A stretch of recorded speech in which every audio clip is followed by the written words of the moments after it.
93.5 and 107.5, The Fan. WIBC HD2, W298BB, WIBC HD3, W228CX, Indianapolis.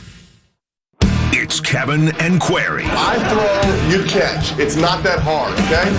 All right, get the out of here. I'm going to talk a lot about drills and fundamentals. Watch it! On 93.5 Watch it! and 107.5. Boom, baby! The Fan. Good looking start to the day on what is today, Kevin? Wednesday? Wednesday. A Wednesday morning here in Indianapolis. That is Kevin Bowen. My name is Jake Query. Mark Dykton is here as well. This is Kevin and Query on 93.5, 107.5, The Fan. And we are just about there, right? The eve of the NFL draft. We're going to talk to Jeff Saturday coming up in about 30 minutes. Some NBA discussion as well. But you know, it is interesting, Kevin. I was thinking about this on the way in, and I'll be interested to ask Jeff Saturday this.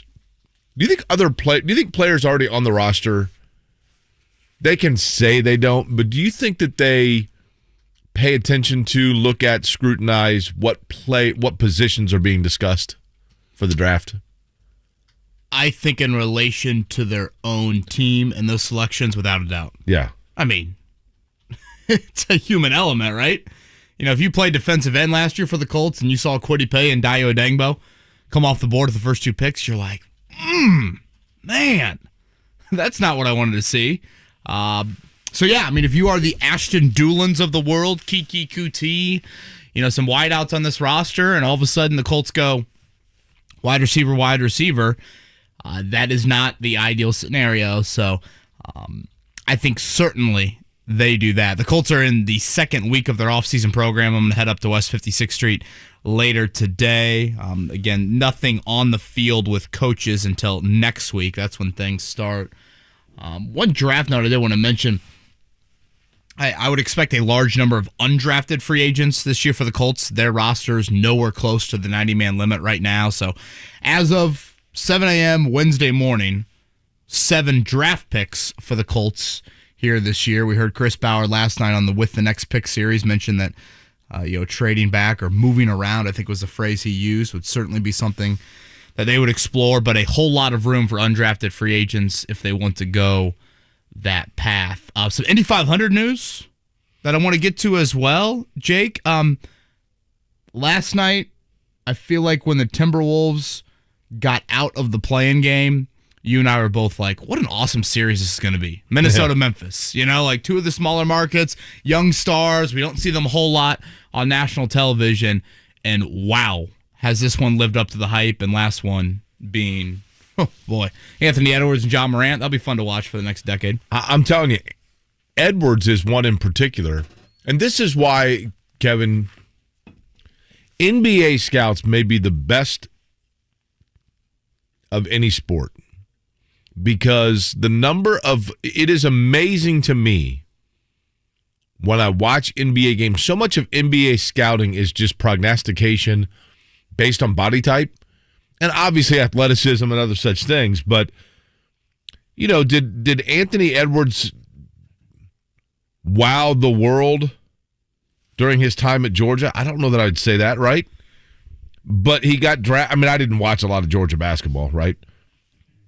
But he got drafted number 1 overall because of this potential, and then it blossoms right before your very eyes, and you go, okay, I see now why that took place. You know what I mean? So much projection. Totally. Yeah, I think Major League Baseball is the hardest to scout because you have the international element. And a gabillion players. Yeah. You know, Mike Trout is in New Jersey high school. I mean, you know, projecting him versus the 3-time All-SEC Vanderbilt center fielder, I think is incredibly difficult. But last night, that final minute especially, and just in general, it started really with the Morant dunk, which is one of the best in-game dunks I've seen. And then what he did in the fourth quarter, 18 points for him in the fourth quarter. Had that defensive lapse on the possession prior where Anthony Edwards, what a great play that Minnesota ran out of that timeout to get Edwards that corner three. And again, I'm at fault for this every time I watch the playoffs, Jake, but I watched the Ja Morant game-winning layup and thought to myself, that is the intrigue about Jayden Ivey. Totally. That type of play. Again, in no way am I saying Ivey is going to get to a Morant level or is near, but that is the projection. Correct. To your earlier point about Edwards of a get downhill so quick, hang in the air like that. I thought he was going to hand it off to, I forget who it was. I think it might have been Brandon Clark for what you would think would have been a layup and or a dunk kind of at the buzzer. But instead, Morant's like, no. I can hang in the air, finish off the glass with my left hand. And I feel like if you have a pick right now in the top 5, top 6, and you watch those two guards go back and forth in the final minute, really throughout the entire game last night, boy, some of that Jayden Ivey intrigue has got to creep into your mind. Speaking of players, projections, etc., and I know that it's not popular, especially first thing when people are trying to slowly ease into the day, but you got to give credit to Victor Oladipo. Yeah. I mean, this is a guy that not once but twice had debilitating injuries. I know that the way he left Indiana was not the right way. And then he ends up, circuitously back where people assumed that it was that he was trying to land himself from the get-go in Miami. Didn't play a lot in Miami. He got some minutes there at the end of the year once he was healthy in a mop-up game. He was a DNP coach's decision in game 1, right? Correct. I mean, he has not played a lot. And then all of a sudden, Eric Spoelstra, who may be the best coach in basketball, calls his number, and Victor Oladipo responds with 23 as the Heat close out the Atlanta Hawks. Victor Oladipo afterwards talking about his journey now towards going from 0 minutes to ending up being a key part in a series-clinching win for the Miami Heat last night. I mean, we all human. We all get to that point. If you haven't, you will at some point in your life. I've been fighting since even before I was born. I've been fighting. So if you look at my story, if you look at how I got to this point from high school to college till now, I was always counted out. So when God gave me this obstacle, I could have done two things. I could have stopped. Or I could have ran right through it. And I'm still running through it. So, no weapon formed against me shall prosper. Jake, I've never been around an athlete that hypes himself up more in media sessions than Victor Oladipo. Yeah, that's pretty self-congratulatory there. But I think to your point about the physical, what he went through with that injury, that to me is where I kind of tip my cap to him last night. He brought a lot of the other stuff upon him with how he pretty much alienated a large base of friends and confidence, mostly from the Indiana days, and I'm talking Indiana Hoosier days, once he reached that stardom in the NBA.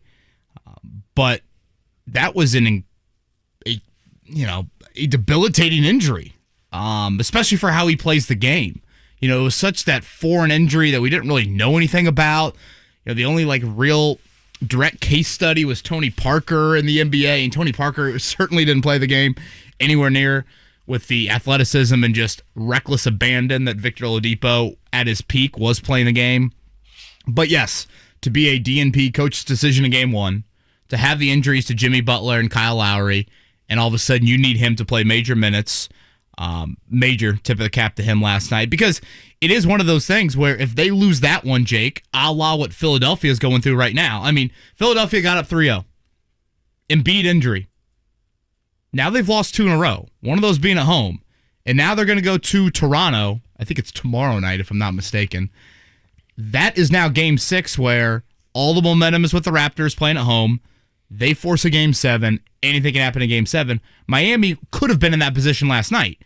You're without Butler, without Lowry. Yes, you're playing at home, but still, if you lose that one, now you go to Atlanta for game 6. All the momentum there with the 8 seed, but they're able to close that out last night. So right now, the Heat and the Celtics, those are the two teams that have punched their ticket. As much as we've talked about these potential upsets in round 1, if you look at the series, aren't all the top seeds either have clinched or winning their series? I mean, the Suns won last night, so they go up 3-2 over the Pelicans. And Devin Booker kind of hinting that he may be back, which would be big for them, obviously. I don't know that they need Devin Booker to get one of the last two against New Orleans, but they're going to need him moving forward, obviously. Yeah, Mikal Bridges was huge last night for them. Tonight, it'll be the Bulls and the Bucks. That'll be Milwaukee looking to close them out. What a pathetic effort by the Bulls in games 3 and 4. Playing at home. It was really bad. Sorry, Mark. I didn't mean I'm that looking to go right there, at Mark as you said that.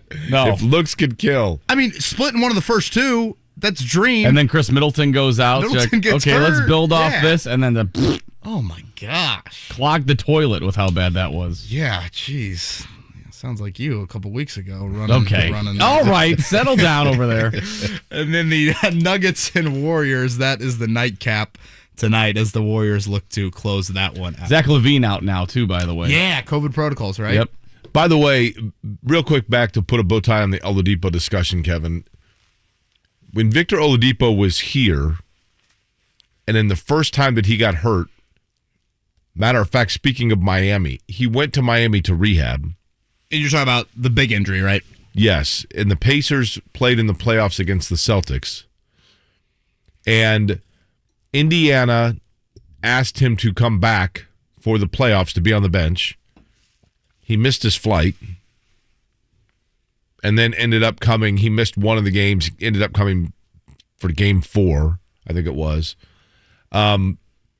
Victor Oladipo, during the time that he was with the Pacers and transitioning to, and I'm trying to think of where it was where did he go in the interim?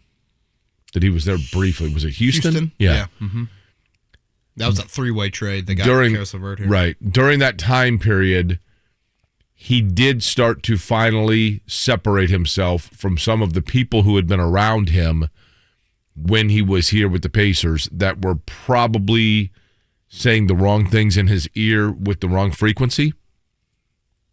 So, does that have something to do with him, coming back and playing? Possibly. The people that he had in his ear when he was here, his family and other people were like, hey, man, you got to start listening to other people other than those that are going to tell you what you want to hear because they have a financial interest in it. So I think that distraction that he had in Indiana doesn't exist for him now, and that's a good thing for him. And I'm sure a bit humbling. I mean, what? League minimum? I mean, he gambled on himself. He turns 30 years old next week, Jake. It's kind of crazy to think that he's reached that level. It is curious to know, now, what kind of money does he demand? You know what I mean? It feels like Victor Oladipo is in a spot, Kevin, where if he re-signs, for example, with Miami, he's not going to be getting minutes in front of Jimmy Butler. He's not going to be getting minutes in front of, Kyle Lowry. He's not going to be getting minutes. So, not in front of those shooters. I mean, that's right. That's how they want to be built. So does he now have to go to, a Detroit? Yeah, if he wants one final payday, I would think. If to he get wants a payday. 2 to 3 year something into his 30s, I would say certainly. Jeff Saturday's going to join us at 7:30. Looking forward to that conversation. Stephen Holder at 8 o'clock. As Jake mentioned, we are on the eve of the NFL draft. Scott McLaughlin to round things out at 9:45 as Jake is off to Barber this weekend. The final IndyCar race, Indy division here coming up. Have you talked to McLaughlin before? I feel like did we not do it after the St. Pete win? I feel like we have talked to him at some point. Did we? He's a great guy. Yeah. I really enjoyed the conversation. I mean, totally fun personality. Did we have him on here, really? I thought we did. I've definitely talked to him prior. He didn't. That was his first win, right? Not his first win of his career, but first win this year, yeah. Did he win a race last year in IndyCar? Maybe it would have been last year. I thought he did. Isn't this terrible of me? I hate to say, Kevin, that they all run together for me, but they kind of do. Which is fascinating because your brain is so... I know. It's the one... Do you have one of those brains that's better 30 years than it is 30 days? Yes. 100% yes on that. I also, like the 500, I'll tell you something weird about my brain. Not that you asked, but I'm going to tell you anyway. When we go to races, Barber's a prime example. We'll use that as an example, I'll say. I have no recollection of what happened last year in last year's Alabama race. I think Alex Palou won. Correct. But when I get to the racetrack and see the track, then I can instantly remember everything as it happened. Until then, I'm like, man, I can't remember. Indy is probably the only place that has exception to that. Like, I can remember 500s year by year by year, detail by detail. Although, again, the years, I believe this true for anybody. I really believe this. People listening right now that are 35, 40, 45 years old, whatever. Especially in my case because I don't have children. I can remember in vivid detail what year things happened during my school years because I can immediately associate it with what grade I was in. Oh, I remember when North Carolina State won. Yeah, it was 83 because I was in the 4th grade. Yeah, I remember, the such and such, when the Berlin Wall fell. Yeah, I absolutely totally remember that because I was a junior, that kind of thing. And then I think people do that with their kids' schooling as well. Yeah, I do have 9/11, Bin Laden dying, things like that. Right. And so for me, now, the 2012 Indy 500 and the 2019 Indy 500 are the same thing because they're coming at the same period of my life. My life is no different in 2019 than in 2012. But I can remember exactly that Tom Sneva got blocked by Al Unser Jr. holding, to protect for his dad in 83 because I was there. You know what I mean? Yeah. That makes sense.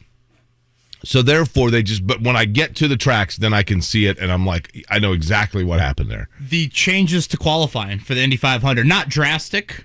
Your thoughts on them, and I guess I should probably mention what they are. Basically, as of now, April 27th, it doesn't sound like we're getting any sort of bumping. I think that's true. In 2022. They may get 33, but I don't think there will be bumping. So without bumping, I think to add to the entertainment, we've had the Fast 9 on Sunday for now several years. That will become the Fast 12. So basically Saturday, you're going to lock spots in the field, 13 to 33? You're going to know that order. But then the top 12 that qualify on Saturday will come back on Sunday, and you will set the first 4 rows on Sunday in 2 different sessions. You'll first set row 3 and 4, and then those that advance to the Fast 6, they'll go out one more time, and then you'll set, obviously, the pole sitter in rows 1 and 2. They also will do the 11th row will be set on Sunday, right?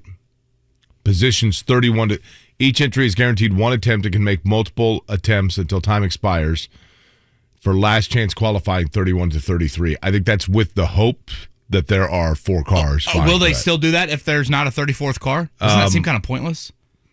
It does seem pointless. Yeah, I don't. To me, only if there's a 34th car do you really need to send, insert driver out Correct. here. I mean, that's scheduled for 2 to 3 p.m. I don't know if they do that just for those 3 to realign 31, 32, and 33. I mean, is the middle of row 11 any different than the inside of row 11? Yeah, I mean, I get that. I totally get that. Are you a fan? It just seems like it adds a little bit more on the entertainment value. I don't think it's drastic, but it does. My only hesitation is this, and that is that they need to make it abundantly clear, as I think they have. I mean, in fairness, exactly what the format is so that there's no confusion to it, because at times it does get confusing for people and for teams, I think. I mean, I can't remember what year it was. There was one year where I think there was confusion as to how many attempts a driver could get. So you're guaranteed 1 attempt. And we have seen, I remember, like with the Fast 9 qualifying, I remember there was one year, I think maybe it was Spencer Piggott or somebody that went out in the Fast 9 qualifying and was like, I'm just going to turn 4 laps, and I'm not even going to worry about the speed and just take ninth. Take ninth and go home and be safe with it. I got everything. I exceeded expectation to this point. Get my points and money, and yeah, you're going to get some of that. I mean, I like it. Admittedly, I'm not necessarily the traditionalist that others are. I get it. I get the understanding and the need to draw some interest or make things interesting on that Sunday, as opposed to just going out and qualifying 1 to 33 and then, the old-fashioned way and being done with it. I do get it. Yeah, I feel like on Saturday, Jake, if you draw kind of that early time slot for qualifying, I think this is an interesting element now of, if you go out very early and you qualify, 19th or something, the jump from 19th to 12th is much more manageable than the jump from 19th to 9th. So you might do a second qualifying run on that Saturday to try and get yourself into Sunday, where then everyone's jammed together a little bit more on Sunday, where the weather, the conditions, those sort of things will be a little bit more like-minded. One more note on the changes for the month of May schedule. That final practice will not be that Sunday. Haven't we had it after the Fast 9? They've moved that to Monday. Noon to 2. Yeah, and I think they've had Monday practice before, right? Have they? Yeah. Just it was a longer day. It was like the full day. Gotcha. So 12 to 2, Monday, May 23rd there. Again, Jeff Saturday's going to join us in about 10 minutes. A rejoicing of the head of the NCAA stepping down. I half expected to see a parade coming downtown Indianapolis at the Mark Emmert led by News. Bill Self. We will hit on that as well. It looks like a beautiful Wednesday morning here in Indianapolis. Kevin and Query, 93.5, 107.5, The Fan. Matthew Ryan. The Colts already have a new look. Done deal. So excited to be here in Indianapolis. But the work is far from over. Yeah, there's a couple of players right at the top that you obviously would love to have. This is the most important draft in years. With the first pick, Kevin Bowen, Rick Venturi, and the voice of the Colts, Matt Taylor, take you inside the Colts draft. It's an exciting time. The NFL Draft. Starting Thursday night on 93.5 and 107.5 The Fan.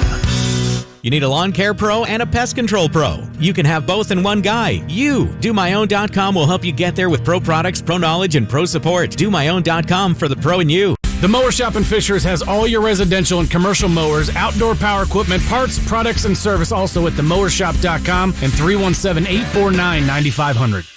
It takes courage to talk with that someone special when there are problems in the bedroom. Erectile dysfunction, or PE, can shatter your confidence and make your relationship challenging. You can put an end to these issues. Have the courage to make just one confidential visit to the Indianapolis Men's Clinic and get that spark back in your relationship. The doctors at the Indianapolis Men's Clinic offer the latest solutions for all ED and PE issues, and you'll see results in your first visit, or there's no charge.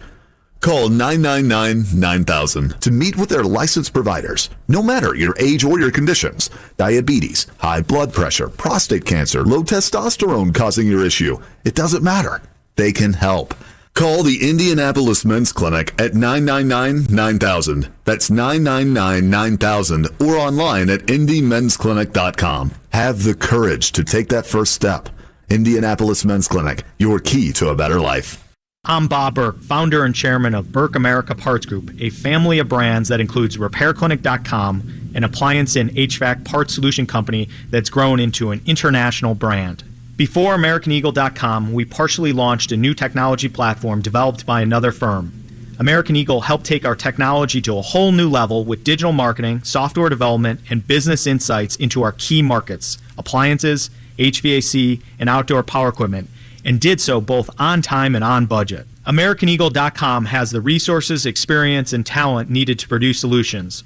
Our new technology platform, developed by AmericanEagle.com, has produced tremendous results with higher traffic, conversion, engagement, and online revenue. If you have any home repairs you need to take care of, check us out at RepairClinic.com.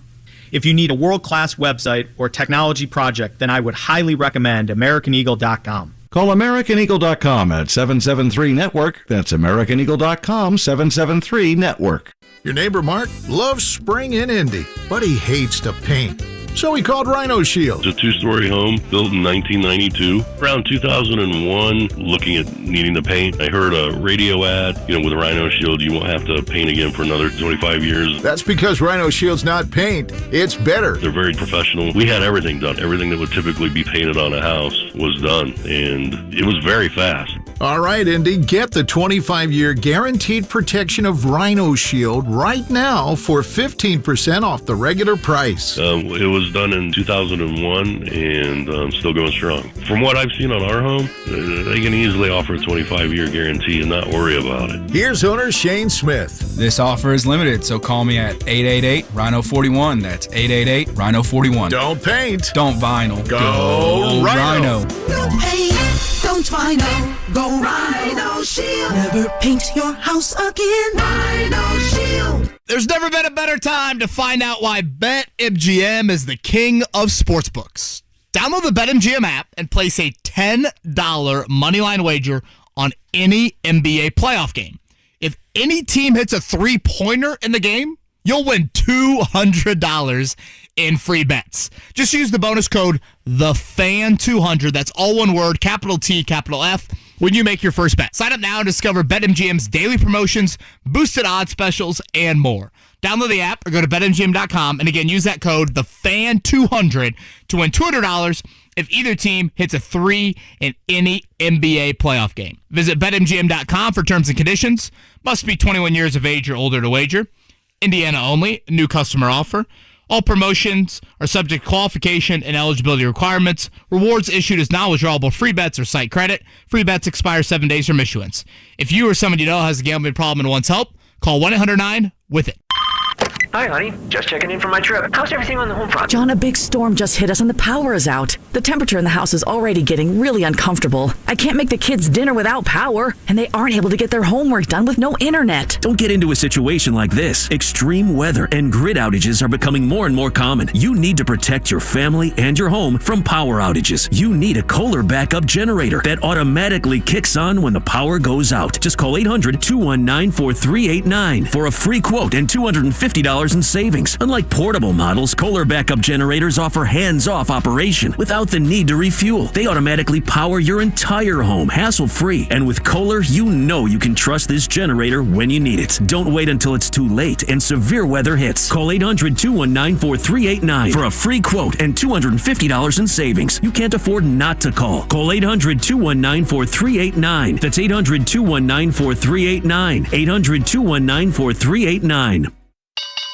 The Fed has raised rates. But there's still time to lock in Golden Oak Lending's low 3.75% rate. I'm James Hawkins, president of Golden Oak. With home values at all-time highs and our low rates, you can pull more cash out of your home. Call 317-706-GOLD today. Golden Oak Lending cured my blues. NMLS 114937, 3.75% fixed, 4.88% APR. FHA 15-year mortgage with 20% equity and approved credit. The Morning Checkdown. On 93.5 and 107.5 The Fan. Jeff Saturday coming up, so we'll make it quick. Miami Heat last night, 97-94 over the Atlanta Hawks. The Heat winning 4-1. You heard us talking about it. Victor Oladipo with 23, Bam Adebayo with 20 and 11. But the big highlight last night in the NBA, Ja Morant's big dunk against the Minnesota Timberwolves, Kevin. 111-109. That big dunk really sparked an incredible fourth quarter by Morant. They come back, beat the Timberwolves. Anthony Edwards had a three to tie it. Then Morant's left-handed layup gave Memphis a 3-2 lead of that series, shifting back to Minnesota. 3-2 lead now for Phoenix. They overcome the Devin Booker injury, beat the Pelicans 112-97.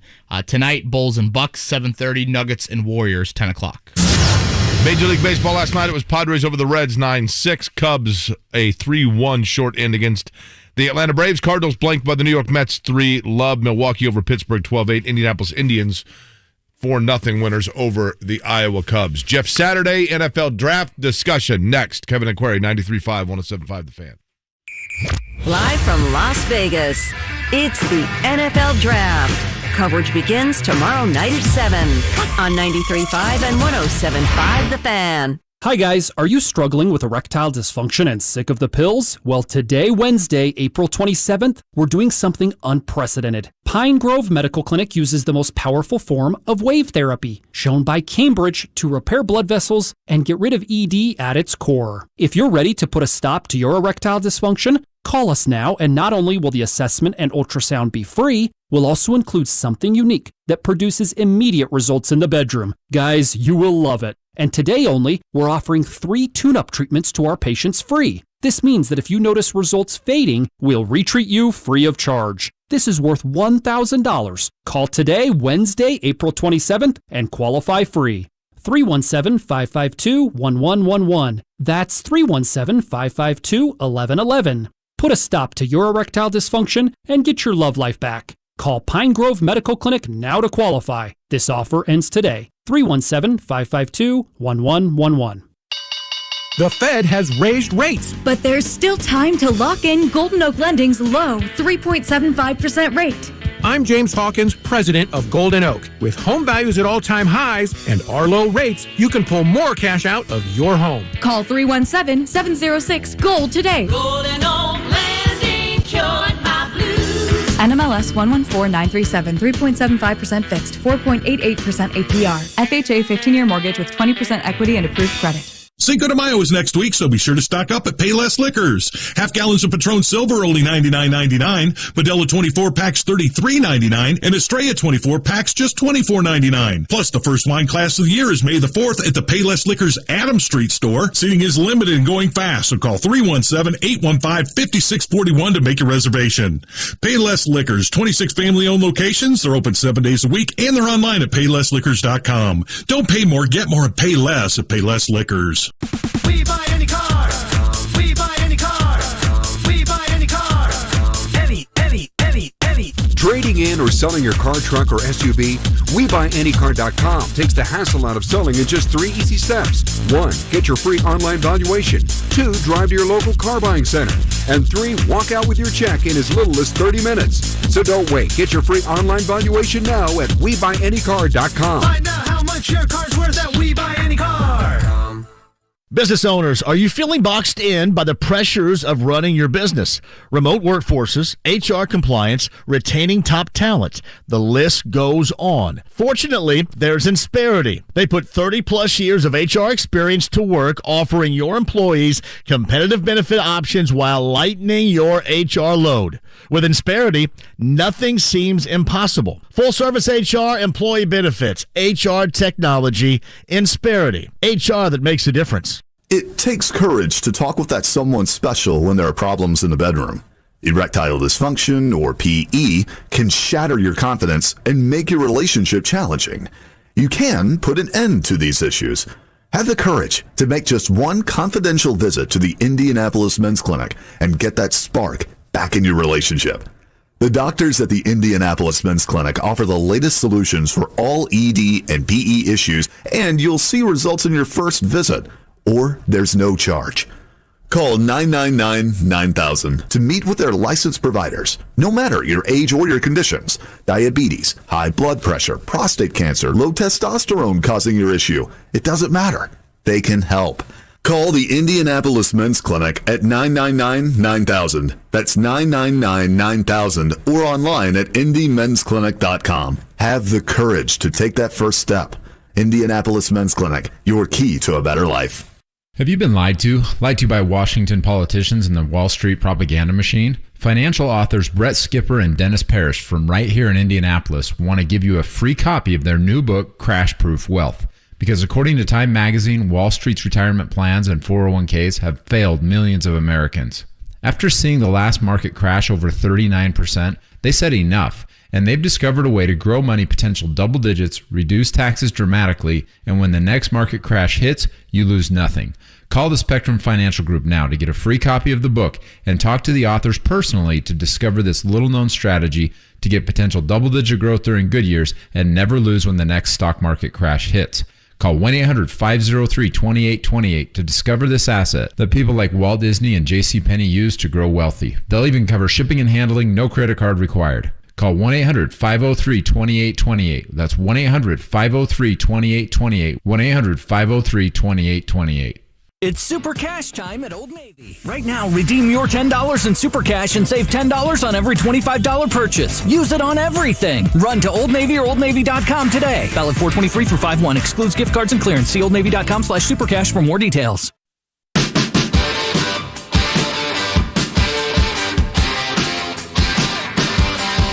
You're listening to Kevin and Query on 93.5 and 107.5. The Fan. It's been a while since we heard that re-entry music, and I absolutely love hearing it because it means that Jeff Saturday is about to join us here on this beautiful Wednesday morning in the city of Indianapolis. The eve of the NFL draft is here, and Jeff, I want to begin, I guess, I don't know, would it have been almost 25 years ago the night before the NFL draft started. I know, unfortunately, you did not hear your name called in that 1998 draft, but what were your emotions exiting North Carolina and getting ready to hopefully hear your name called in the draft? Oh, man, it's such an exciting time. I mean, you've been training for it. You've done the combine and all the all-star games. You've built these relationships with guys, not only on your own team, but kind of throughout the country. And then as you get there, you're nervous. For me, I knew I wasn't going to be on the first day anyway, so I wasn't overly concerned. I was more pulling for my guys like Greg Ellis and Vonnie and some of those guys. I knew they were going to get drafted high. And so, kind of excited for those guys of what that was going to look like. But I didn't have a lot of anticipation of going that first day, but was really excied for them. And then just wherever you'd be, it's kind of like, it's like a wheel that you spin. You don't know where you're going to end up, what city you're going to live in, what it will all look like. So a lot of excitement. I think everybody's fired up. And to find out what team you're going to be with, what offense or defense you're going to be running, what coach you're playing for, all of those things, man, from all the interviews you've had and conversations, it's just it's a super cool time. Jeff, I realize that we're going to, we want to focus here on players drafted this year, but I do want to ask you this. 262 players over the next week here will hear their name called. You did not, as you talked about. Would you have had the same career had you been drafted in the 7th or 8th round, or did that create in you this introspective fire that actually is what ended up getting you over the top in terms of securing yourself in the NFL? No, I think it happened just how it should have. Like you said, it definitely put a kind of a chip on my shoulder, for lack of a better term. The desire to go play, to go, create a name for yourself and a legacy for yourself. All of those things were definitely driving forces. And so there was no, I was like, I guess you feel as an athlete, you're always looking for ways to create an edge. And I think probably for me, it was like, a bit of a disrespectful, thought process. I mean, they think I'm too short, or my arms are too short, or, whatever excuse teams gave. And so the ability to go show that it really made no difference, all those measurables, all that stuff that everybody talks about, you can, the tape kind of tells it all. I could play then, I could still play if I got an opportunity. And so to your point, Jake, is like, man, once I was going to get my opportunity, I was going to grab that thing and not let it go until somebody took it from me. Jeff Saturday's with us, and he certainly got the last laugh on that here on the Payless Liquors hotline. Jeff, I think left tackle probably still near the top, if not at the top of the Colts need list entering the draft. Yeah. When you look at kind of the left tackles in today's game, what would be kind of the top 2 or 3 traits that, we should be looking for in draft prospects if the Colts do indeed go that route? Athleticism, football intelligence, I think are probably the 2 key factors. When you talk about a left tackle, you want him to be able to get out of his stance, pop back to the position, and then I would say, great leverage, like a guy who can sit down. I'm not really that concerned with how big they are. Do they play with good leverage? Can they sit down, anchor down, make a guy run the hump? But I think athleticism has to start. Intelligence has to be a big key. He's got to be able to pull in information, and then that anchor. Those are probably the 3 main traits for a tackle who I feel like can start and play for a long time in the game. And so, as I've evaluated, the problem for the Colts is that there's no, you don't have a first-round pick. So, you're going to go through a lot of tackles before you get there. I think tackle to me is vital, but I also think wide receiver, and it's a much deeper class when you get to that. So, they have needs that, they'll can, and there's still guys out there they can still address, as free agency continues and as this draft continues. But I agree with you. I think that for me are the 2 probably biggest or glaring issues of what you'd want to solve starting Thursday. Jeff, I'm going to give you a Jake Query a Jake Query theory, and I want you to grade it A to F. You ready? Yeah. While there may be positions of greater need, if Desmond Ridder of Cincinnati is still on the board when the Colts are making their pick, Chris Ballard will be very tempted towards going in that direction and waiting for tackle and receiver later in the draft. Your thoughts? I would give you a B+, honestly. I agree. I think when you with the bridge that Matt's going to give you, being able to get a guy, if you feel like he's a guy, because the truth is for the Colts, if Matt plays as well as you think he's going to play, you're going to be in the playoffs. So you're not going to be in contention for any quarterback the next couple of years, yep. Right? So you have to think that way. Is if you think you're going to be a good team and make playoffs, then you're not going to be in the quarterback sweepstakes the next 2 years anyway. So if there's a guy there, to your point, if there's a Ridder there who you're like, man, this guy can, he could carry our organization, you got to take him. And I agree with you. You may have other more glaring needs, but you can patchwork those much easier than you can trying to find a quarterback, in the latter portion of the first round again. So if your guy's there, jump on it, and then you let the draft come to you from there. What is your overall, first time we've talked to you really since the Colts acquired Matt Ryan, your thoughts on what he brings to the table and what his ceiling is in terms of the window of years you could get from him? I was very excited about the pickup. I like Matt. Living in Atlanta the past few years, I've had a chance to watch him play. I still think he's got a lot of gas in the tank. So, I think he's a very good player. He's a very smart quarterback. Puts the ball where it needs to be. Understands offensive line play, offensive production, where it needs to happen. So I like the pickup. I think it's solid for the Colts. I think he gives them a chance from that veteran leadership in the locker room to really grow as a team. So I think all arrows point up. I don't know how long, as far as how many years. I would say a lot would have to do with how the offensive line plays and protects him, and what their offense is going to look like. So if they get some good receivers to come and help with Pittman and kind of round this thing out with the run game they already have, who's to say? I mean, he could play quite a few more years. But if it's he's getting beat up because the left tackle's a revolving door, then all those conversations change. So I'm going to hold it till at least we get into our weekly segments of the season and make sure we're protecting him before we, say he's going to be there for a while. Smart man. Jeff Saturday here on the Payless Liquors hotline. Obviously, your careers didn't cross paths maybe a whole lot, but some Pro Bowls. You mentioned the Atlanta connection there. I know he has a relationship with Peyton. Do you know Matt Ryan at all? Because I think there has been a lot of, there is kind of a Peyton professionalism to how he carries himself. Yeah, no, absolutely. Yeah, and not on a personal level, but from a professional level, like you said, you cross over that way.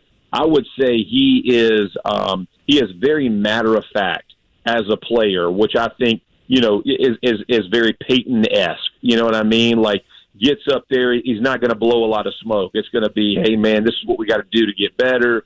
Here's what I didn't do well. I think he's excuse me. I think he's very self-effacing. He does a good job of understanding what his own warts are. He's not going to try to hide those. He understands that he is a one player of 11 that needs to do his job. I think again, as you look at what he's going to provide, I think it's the stability of the position that we're as Colts fans hoping that he brings to the organization. It's just you feel comfortable, starting on Monday as you're installing all the way to get to Sunday, and that he plays well enough to get the ball in the right guy's hands. Jeff, final 30 seconds here. I want you to look inside your gut, which we both know is not as big as it was when you were a player, and that's impressive. The position you feel, assuming the Colts stick where they are at 42, I think it is, the position Chris Ballard will go with is what? Wide receiver. I think that'll be, unless something special happens with a QB, I think he'll go wide receiver to get Ryan some guys. I know there's guys in the building they feel comfortable with, and I don't believe that's a smokescreen. I do believe that. I think they need some help though. That they need some playmakers at that position, and it's a deep class. I think that's where they'll go. You going to be up in Bristol for the draft coverage? I'm in New York today and Bristol tomorrow, and so knocking it out, man. I love it. Jeff, thank you for the time. We appreciate it, and can't wait for those conversations to continue in the fall. Looking forward to it. You guys have a great one. It's a great Jeff Saturday right there on the Payless Liquors hotline. He liked your Desmond Ridder I'm telling you, man. The more we go and the more I read about it. Does Ridder get there, though? Does he get to 42? I mean, that's a big question. Listen, it's totally disingenuous for me to sit here and say that I followed a lot of Cincinnati football, right? But there's something about him that I like. He has kind of a fire about him that I like. Again, I'm not a scout, but I do think that he is right on that cusp of, there were, and I am not in any way, shape, or form, Kevin, comparing Desmond Ridder to Patrick Mahomes, okay? In any way, shape, or form. However, the trajectory of their expectation is similar to me. Now, Mahomes was obviously different because he was in a, you were talking about somebody that was a top, was he 10 or 15 pick? Or a first round pick. Yeah, I think he was 10. But it was late after the workouts, after the interviews. Were there a lot of people that watched Patrick Mahomes snap in and snap out at Texas Tech? Probably not. But once he went through the process, his name continued to surface more and more and more. And it was like, hey, this Patrick Mahomes out of Texas Tech, I mean, people think he might be the first quarterback taken in the draft. What? Over, Trubisky was coming out and Deshaun Watson. There were other names of what? Because he was not a normal name over the course of the season. Now, Cincinnati kind of was because they were a feel-good story this year in college football. But it does feel like through the course of the process, his name has come more and more Ridders with consistently good marks, whereas the other quarterbacks that are in this draft, this is the one thing that has always fascinated me, Kevin. When guys are marquee players, and maybe I'm speaking more from an NBA standpoint than NFL, because in the NFL I realize you've got to be 3 years removed from high school graduation, et cetera. You can't come out early, quote unquote, really early. But once you get on that radar and once you are seen as a franchise level prospect, then scouts and gurus are not looking for reasons to validate your prognostication, but rather to chip away at it. And, Pickett, for example, during the course of the season, it was like, hey, this guy may be the number one player taken in the draft. And then there are, let's chip at this, chip at that, chip at that. Ridder is the one quarterback that seemingly the marks coming back on him have been consistently boosting him up through the process as opposed to knocking him down. Yeah, my hesitancy with Ridder would be a couple of things. One is, again, does he get to you at 42? The over-under in Vegas has him at 29.5. Okay. And part of that is probably just kind of, Jake, how teams operate with quarterback. If you like the guy and you're going to take him early in the second round, you might as well trade up in the first round, secure him, get the extra year on his rookie contract. That seems to be the path that teams have taken in recent years. Secondly, to the Mahomes comparison, I just feel like he's more of a finished product.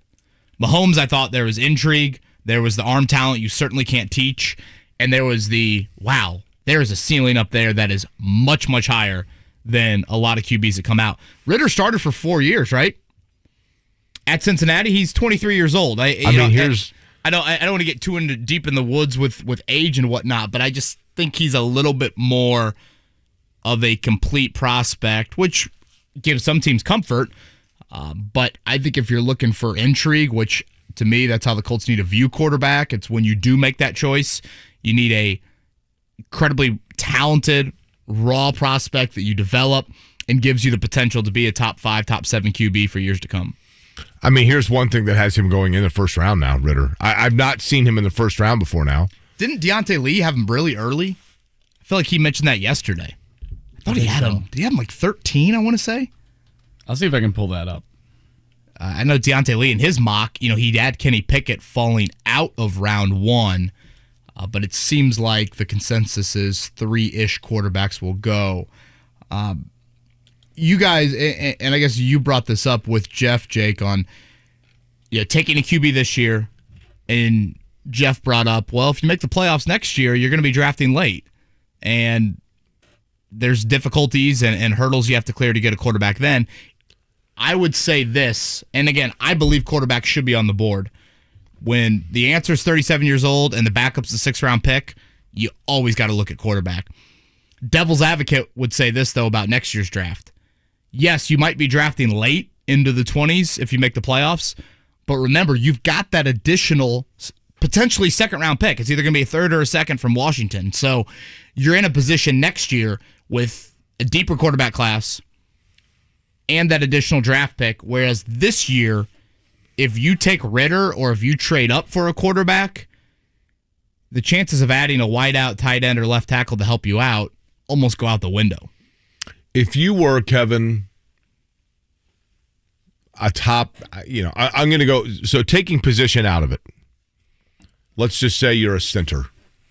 You, Kevin Bowen, you, Mark Dykton, you guys are a starting center that's been a really solid player for the last 4 years at Virginia Tech, and you are seen as a 5th to 7th round draft pick that's going to, wherever you go, you're going to be a backup player, but you're going to be with a franchise, right?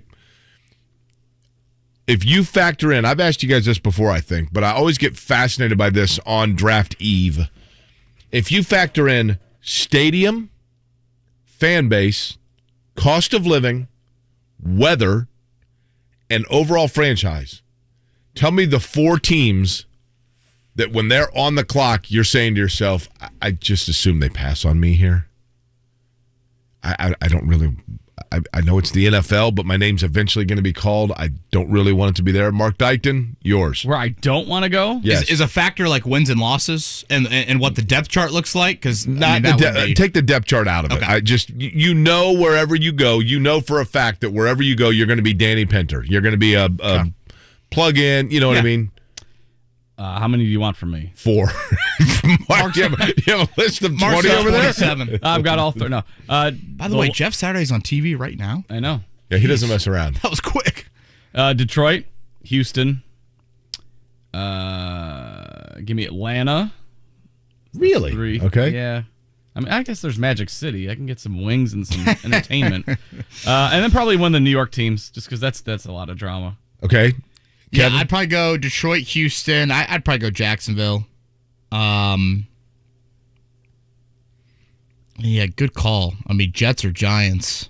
Just such a hassle getting to the facility every day. That's it. I mean, in the weather, I've covered probably 6 games at the Meadowlands. It's been 42 and raining every time.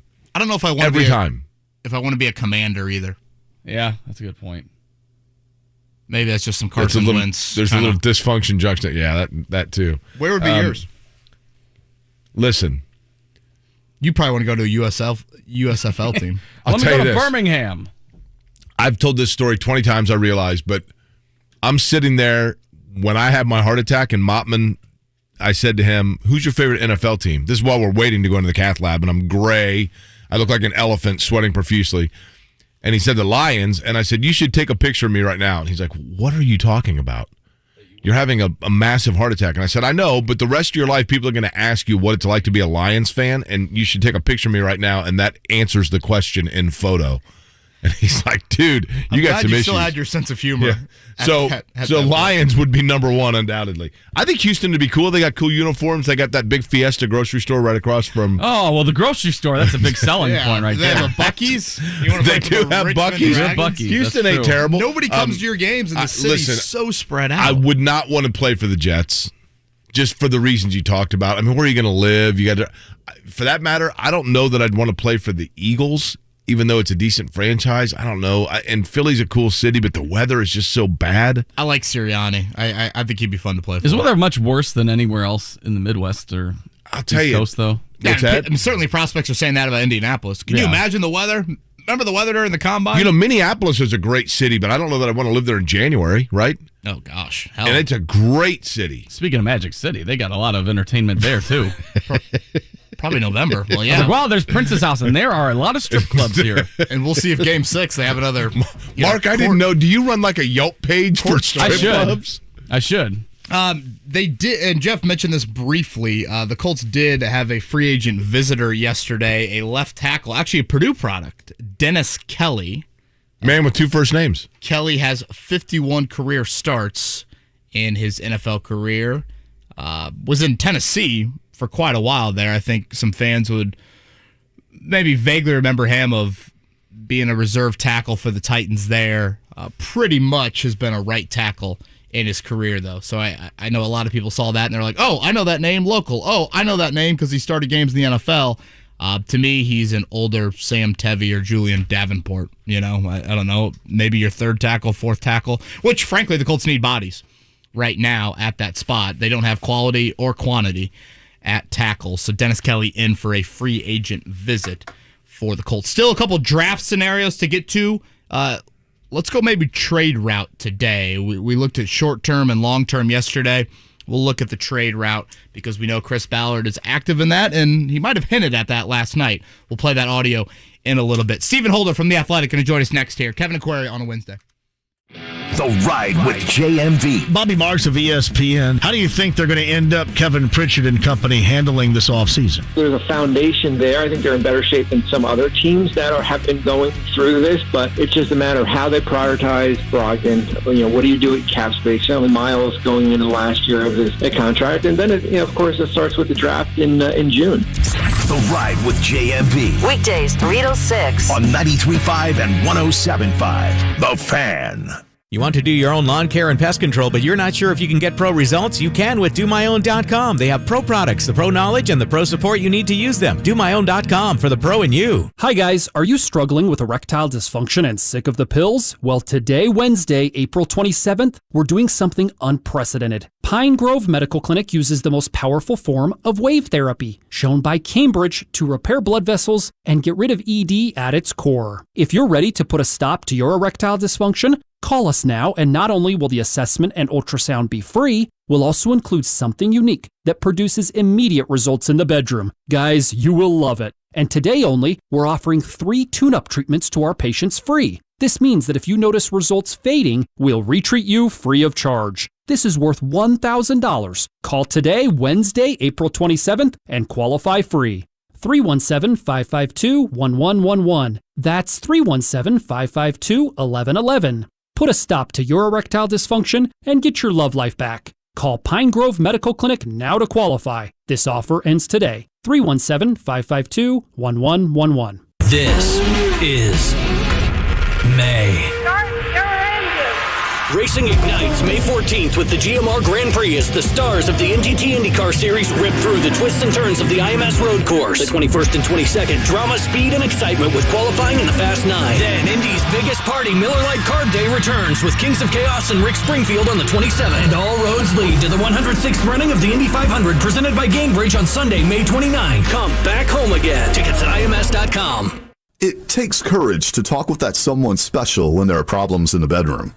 Erectile dysfunction, or PE, can shatter your confidence and make your relationship challenging.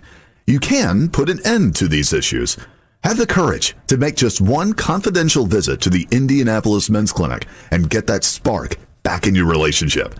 The doctors at the Indianapolis Men's Clinic offer the latest solutions for all ED and PE issues, and you'll see results in your first visit, or there's no charge. Call 999-9000 to meet with their licensed providers, no matter your age or your conditions. Diabetes, high blood pressure, prostate cancer, low testosterone causing your issue. It doesn't matter. They can help. Call the Indianapolis Men's Clinic at 999-9000. That's 999-9000, or online at indymensclinic.com. Have the courage to take that first step. Indianapolis Men's Clinic, your key to a better life. With summer right around the corner, I mentioned to get back outside and hitting the golf course. Well, if you are concerned about any lingering aches and pains that might keep you from doing what you love, you've got to check out QC Kinetics. And don't go through another summer dealing with that awful joint pain. That pain in your back, your knees, shoulder, it can be treated with the latest in precision medicine using natural biologics, growth factors that can restore and repair damaged tissue. That is QC Kinetics. They are the nation's leader in regenerative medicine, giving you access right here to the modern daily joint pain solution. You can get lasting joint pain relief with no drugs, no steroids, no downtime, and no surgery. You've read or seen other high-profile people talking about it. Regenerative medicine at QC Kinetics that can help get your life back. Take action now. Get a free consultation. Powerful, effective joint pain treatments with natural biologics are here. They've got locations in Eagle Creek and Greenwood. So call now, 463-235-7160. Again, locations in Eagle Creek and Greenwood. 463-235-7160. This is a call to the self-starters, to the self-made and the self-sufficient. It's time to declare a new kind of independence. Because Edelman Financial Engines is here to provide tailored investment solutions for your kind of wealthy. You should expect more from your wealth advisors. Our investment management approach is based on Nobel Prize-winning research, and our planners don't sell products to earn commissions. And because we're here for those who question the answers, we model more than 38,000 securities, so we can better stress test your portfolio through thousands of scenarios. So no matter where you're going next, see what we can build for you. Call 888-899-4450. That's 888-899-4450. Or visit efewealthplanners.com to get your complimentary financial plan. Edelman Financial Engines. Built for those who built themselves.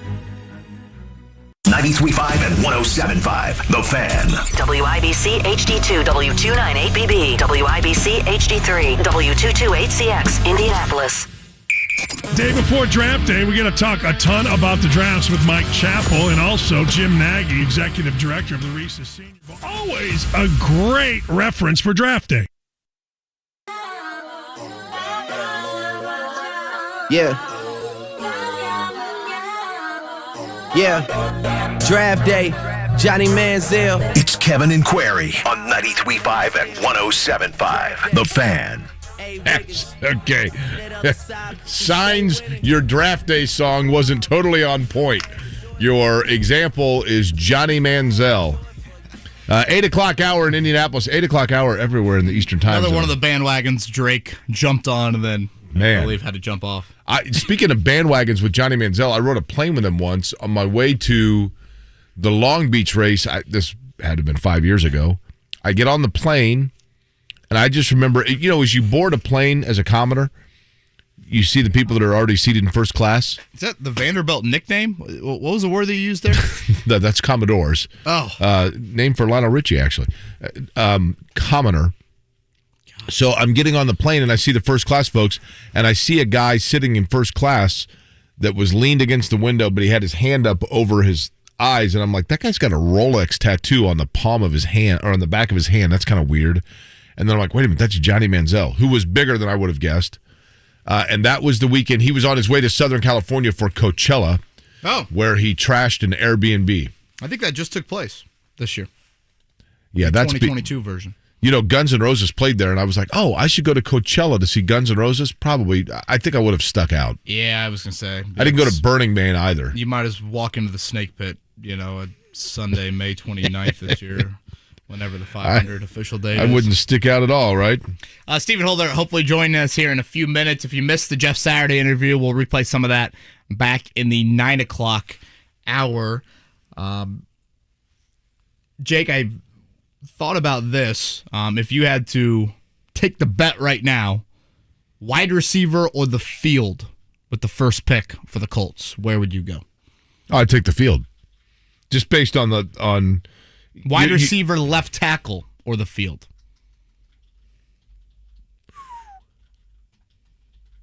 I take the field. Because I do believe, and I'm not saying this because he's a Clemson guy, right? Andrew Booth is a really good corner. If he were to fall, not because he's not a really good corner, but if teams are going with other areas they find bigger need, and he were to fall, I think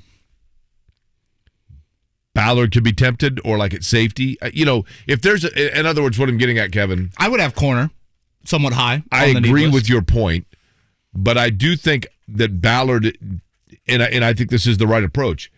If a can't-miss talent just circumstantially falls to where you are, even if it's out of position of your original primary focus, sometimes you got to go with that. I mean, Bob Sanders comes to mind. You know, when Bob Sanders, because he had the broken foot at Iowa, I think it was a broken foot, he fell, but he was clearly like top 20 talent. But injury, teams didn't want to go with that, so the Colts fell back and then took him. Yeah, they have the doctor that, I'm forgetting his name. The doctor that did all the foot stuff this year with Wentz and Nelson. Remember how the Colts had the same freak injury in training camp with both Carson Wentz and Quentin Nelson? That doctor cleared Bob Sanders, 15, 20 years ago now, right. And that's why the Colts took him. Yeah, so a situation like that presents itself. Yeah. Dayo Dangbo last year. But to your point, undoubtedly to your point, tackle, receiver would be the two one would assume focuses. A tight end maybe comes into play, depending on Is it too available. Early? That's the thing, right? And like Jeff Saturday was saying, though, if all the tackles are off the board, then maybe, that reshuffles for you. Joining us now on the Payless Liquors hotline, he is, of course, with The Athletic, friend of the show, Stephen Holder, talking about the NFL draft.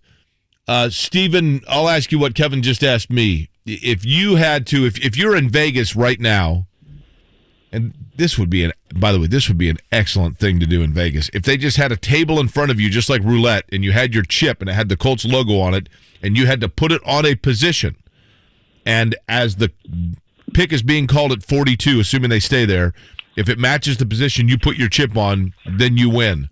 What position are you putting it on? So I know this is obvious, but I'm going to say it. I think wide receiver, and I'll tell you why. I know that there is the sentiment out there that Chris Ballard, and there's reason for this sentiment, okay? That Chris Ballard, he falls in love with his defensive players, and he'll pick some obscure defensive player at 42. Look, is there a chance he could do that? Yeah, I know Chris Ballard, okay? However, I think I outlined this the other day in a story. They really do, I think, consistently pick the positions of need early in the draft. Now, I know what he says, and I know they keep saying they love their current wide receivers, but their actions tell us something very different from time to time. And I think you can go back. I outlined this from 2018 to now. 2018, what was the absolute number one need for this team?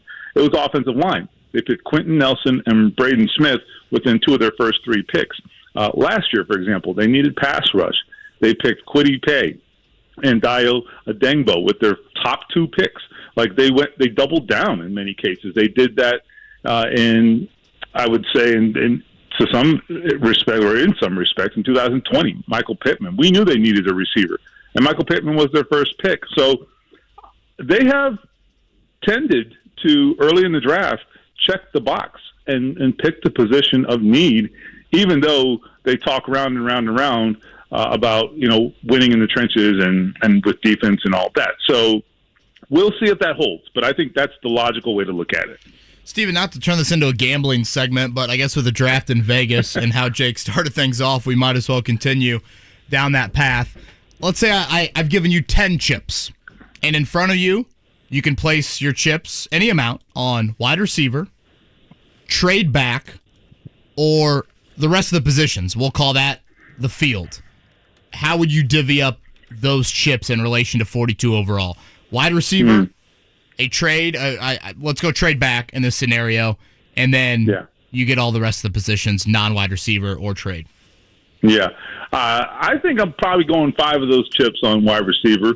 And I think with trade down, can't rule it out. I just think that without the first round pick, and with only having the basic 7 picks, I think at the moment. No, I'm sorry. They have 7 total picks right now. I do think they'll trade down at some point, which is really low for Ballard, as you know. I mean, 7 is a very low number. Yeah, that's why I say that. I do think they'll trade down at some point, but I don't know if you can afford to do it at 42 without the first rounder.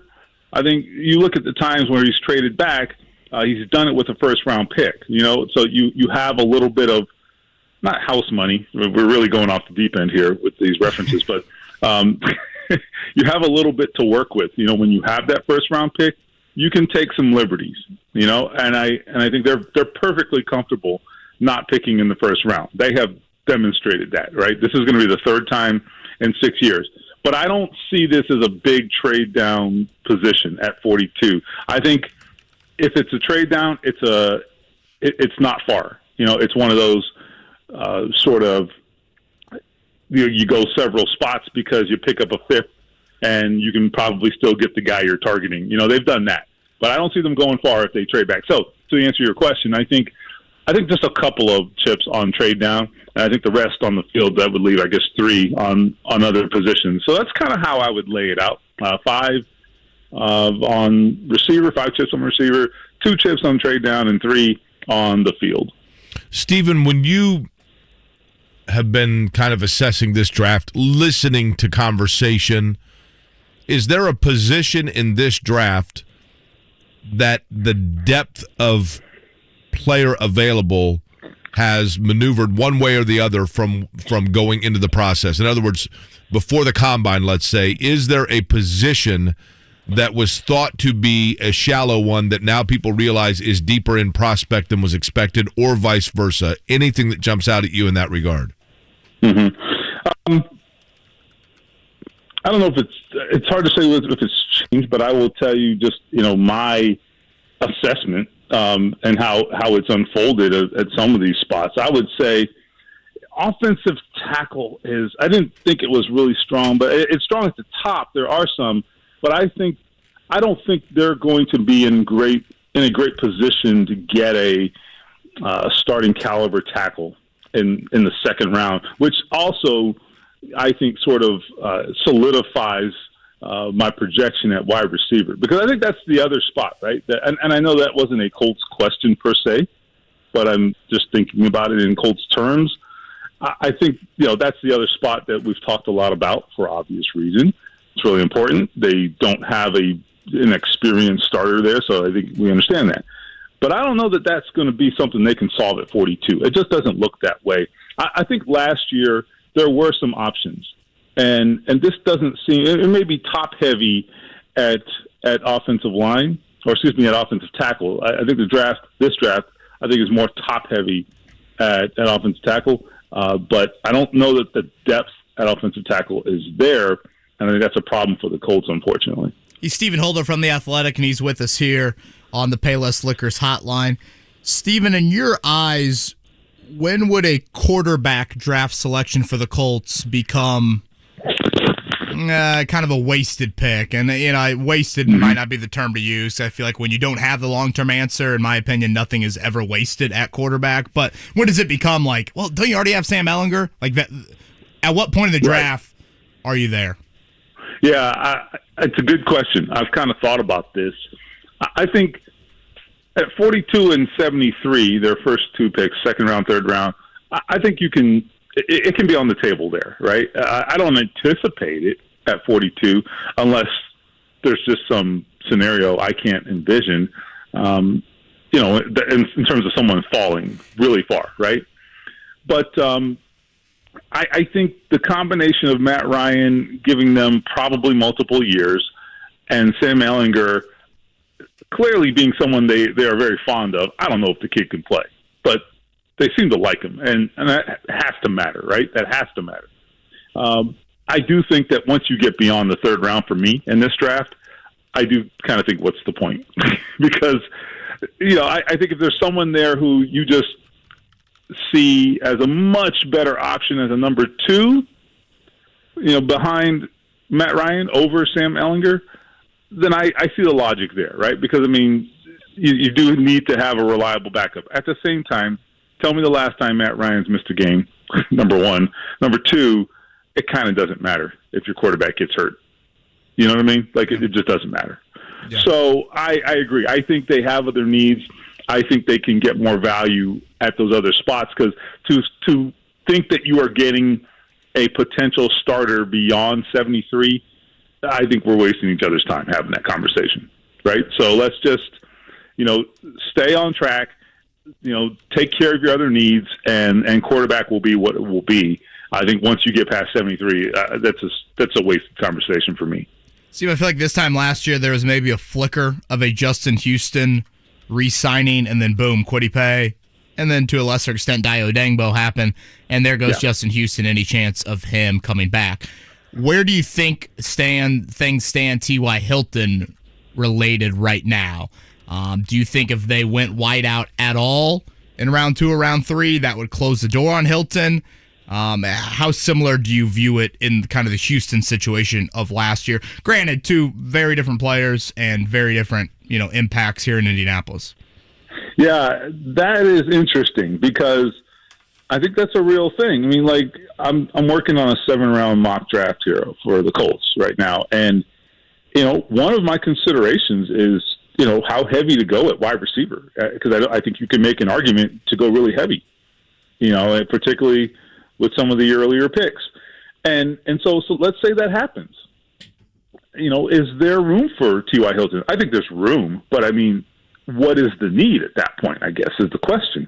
I think there's still a need regardless, just because they are so damn young in that room. I mean, like, incredibly young. Michael Pittman is like the old man, which is crazy, right? Yeah, so unproven. Yeah, exactly.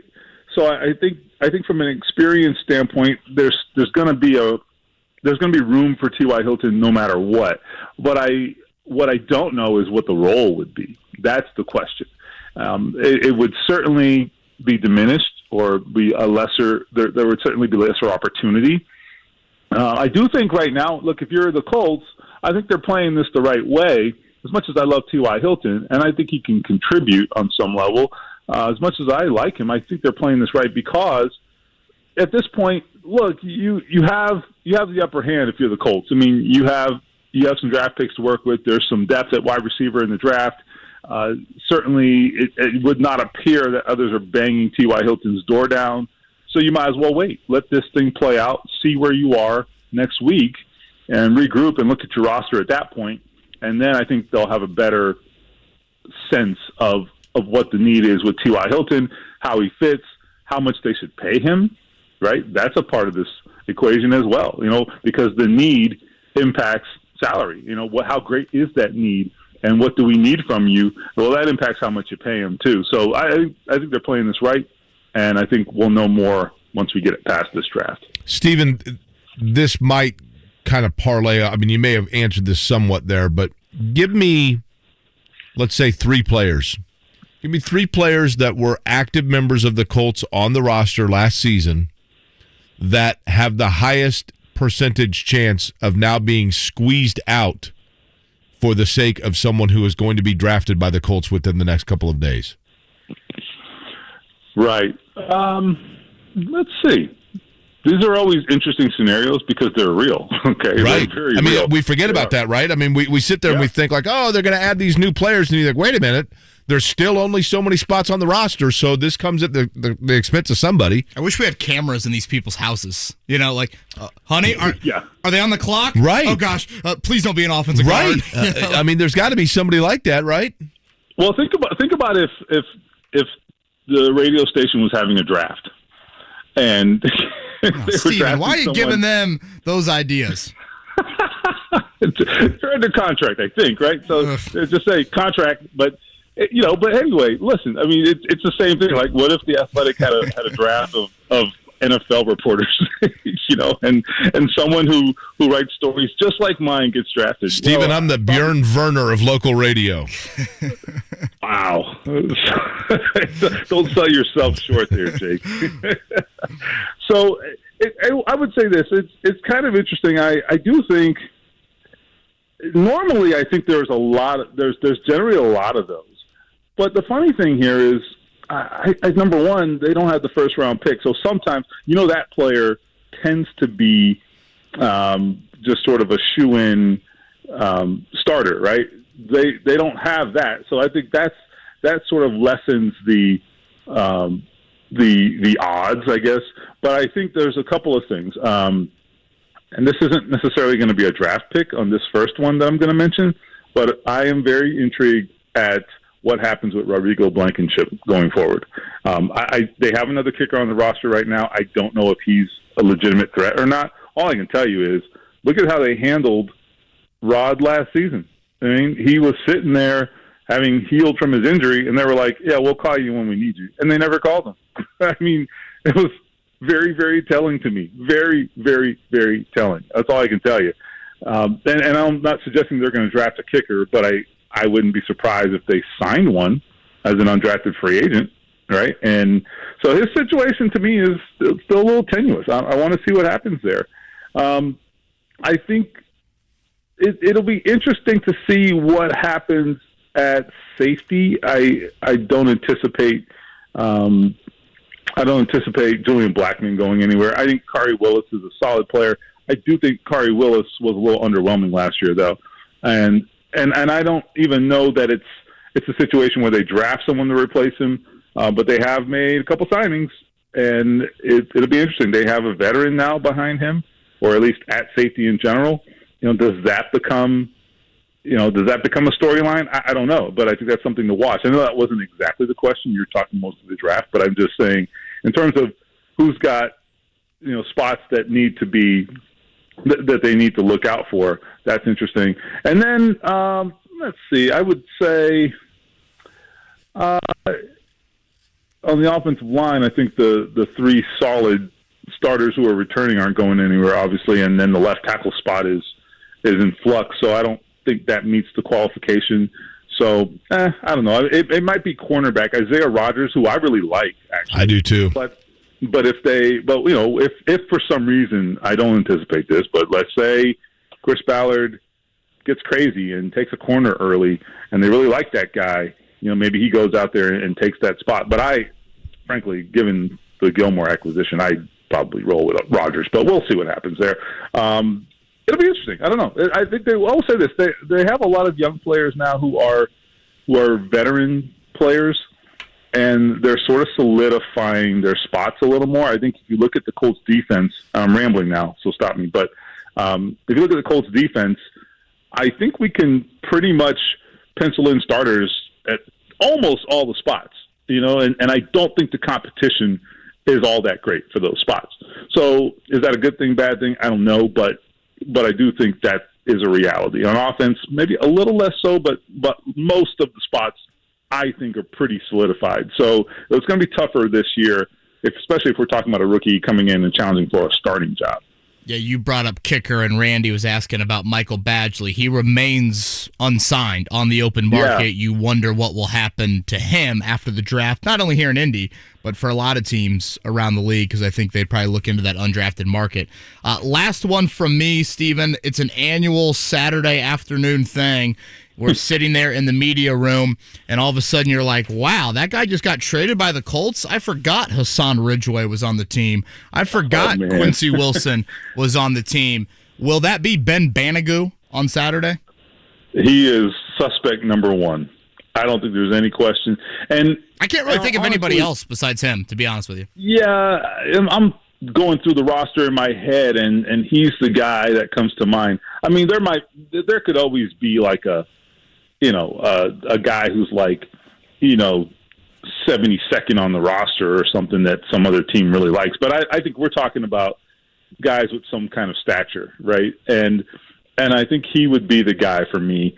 I think it's plausible. Here's why: because even though his production has been just kind of a joke, if you look at his pre-draft status, he certainly was a highly thought of player.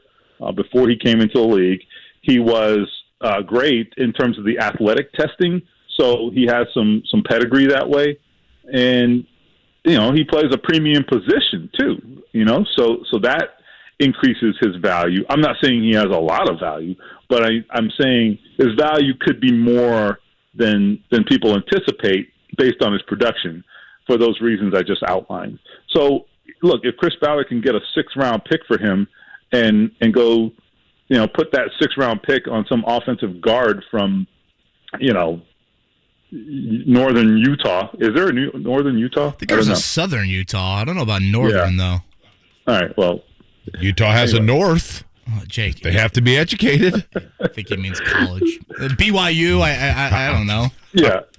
So, but point being, yes, I think if he can, there are no unimportant picks, right? I mean, they think every pick is going to the Pro Bowl. So, like, that 6th-round pick matters to them, So I think we'll see. Now, at the same time, the argument against it is you've got a new coordinator, a new defense, right? And the Colts. I'll say this: the Colts actually, I've been told this. They think, and I think Chris Ballard even said this, perhaps publicly. They think that in the new system, Ben Banigou could benefit from it. So maybe they want to wait and see. That's possible, right? So let's see what happens. There's also that window in training camp where sometimes you get some of those trades, if you showcase a guy in the preseason. So we'll see. There's 2 windows to do it. This is the first one, but it's not the only one. Stephen, we're way up against it. I don't want to give Mark a conniption, so I will simply tell you this. You have until the next time we speak to come on and share your opinions of your alma mater, the University of Miami, turning the name, image, likeness thing completely upside down. Oh, that's a big story. Yeah, Steven's actually funding a big part of that. He's got the Lawrence Township connection, I believe. I've seen the car Steven drives. He's ready to make his contribution. Yeah, sign me up. I've got a big fat $50 check. Let's do it. Steven, before we do let you go, your latest, I had no idea. Kwity Paye's got a brother that could get drafted? Yeah, so he's got a brother at Northern Colorado. And almost Northern Utah. Yeah. That's right. Same part. They got mountains, same part of this country. He's been to 4 different colleges. The guy's road is just incredible. I don't know what his prospects will be in the draft. He's probably an undrafted guy, but a hell of a story. He's a corner, big corner, out of Northern Colorado, and if nothing else, he's got fortitude because what that family's been through, and this kid's been through way more than Kwity, who was a blue chip and kind of had the world at his fingertips. This kid's had to fight through JUCO and all that. So yeah, great family, and I can't thank them enough for their time. Stephen, appreciate the time as always. I know it's going to be a busy rest of the week for you, but we always enjoy talking to you, and we look forward to reading what you have to say about the draft at The Athletic. All right, guys. Thanks for having me. Stephen Holder from theathletic.com. Shocked you didn't bring up Northern Utah's nickname or something. I'm looking. Trust me. You think I didn't Google it to find out exactly? Funny. As soon as you said that, all of a sudden I heard a like, what is he Googling over there? Oh, of course, Northern Utah Jackrabbits. They're the Newts, actually, in case you're wondering. Time, by the way, for a check down. Shake of the head. The Morning Checkdown. Omaha! On 93.5 and 107.5 The Fan. Why would they not be the Newts, and why did you shake your head? I think I'm going to have lateral neck pain from all the times I just shake my head throughout these 3 hours every morning. I'm looking right here at an entire photo gallery of their mascot. Unbelievable game last night Picks, as they're known. Memphis. Ja Morant, that's one of your worst. Ja Morant with 18 in the final quarter. The final 13 of the game, one of the dunks of the year, and his left-handed layup with a second to go gives Memphis a 3-2 lead in that series. Jake, if you are a fan of the Western Conference, get used to Anthony Edwards versus Ja Morant. Boy, you're not kidding there, right? Kind of feels like, the Josh Allen, Patrick Mahomes of the NFL, right? Taking a look at it. Phoenix over New Orleans, 112-97. That gives the Suns a 3-2 lead, and Devin Booker afterwards implying that he will be back for Phoenix for that hamstring injury. Victor Oladipo was the big star for Miami last night, 97-94 over the Hawks. Oladipo with 23. Heat win the series now 4-1. Miami continues to be that team that nobody's talking about. Tonight, Kevin, in the NBA, Chicago and Milwaukee, Denver and Golden State. Yeah, we'll have coverage of Chicago, Milwaukee beginning at 7 o'clock. The Bucks and the Warriors going for series. Cincinnati Reds yesterday, they were close. They scored 6 runs. Woohoo! Lost to the Pods, 9-6. Cubs, a 3-1 loser to Atlanta. It was New York blanking the Cardinals 3-0. Milwaukee over the Pirates 12-8. How about the Indianapolis Indians? 3-game win streak. They defeated Iowa 4-0. Yeah, not a good day for Major League Baseball locally. Indiana beat Butler 9-1. You got your cute Mike Woodson putting. You can tell golf is on my mind. Petting Butler blue yesterday. Really? down there at Victory Field as Mike Woodson threw out the first pitch. I think J.D. Campbell had a tweet, IU's sports information director, that the second first pitch that Mike Woodson's thrown out, he threw one out, I believe, for the Mets. You know, oftentimes, like canine mascots and things like that, they'll get into a tussle with the Northern Utah mascot. Mark, the look. I don't even know what to do. I mean, this is going nowhere. Well, they get neutered if they lose the battle. Boy, if there's ever time for a break, it's right now. Feel the phone lines, PETA calling any minute. The Utah Department of Education's on the line with me right now. They're like, you are on to something. Some draft trade scenarios okay. When we come back, thankfully. Do you need air conditioning service and need to find a local well-trained expert you can trust, like Family Heating and Air Conditioning? Find that American Standard Air dealer at IndyHomeComfort.com. My mom's the bomb. Her hugs are so good, there's a wait list. Her laughter is the life of the party. Her smile makes everyone smile. Everything worth knowing, I learned from her. That's why this Mother's Day, I'm heading to Hellsberg Diamonds. They have beautiful diamond pendants, gemstone rings, and more. Hellsberg makes it easy to find a gift she'll love. One that hopefully she'll pass down to me one day, along with her secret to perfect hugs. Save big on mom-worthy gifts at a Hellsberg store near you or at hellsberg.com. Hurry, Mother's Day is Sunday, May 8th. It takes courage to talk with that someone special when there are problems in the bedroom. Erectile dysfunction, or PE, can shatter your confidence and make your relationship challenging. You can put an end to these issues. Have the courage to make just one confidential visit to the Indianapolis Men's Clinic and get that spark back in your relationship.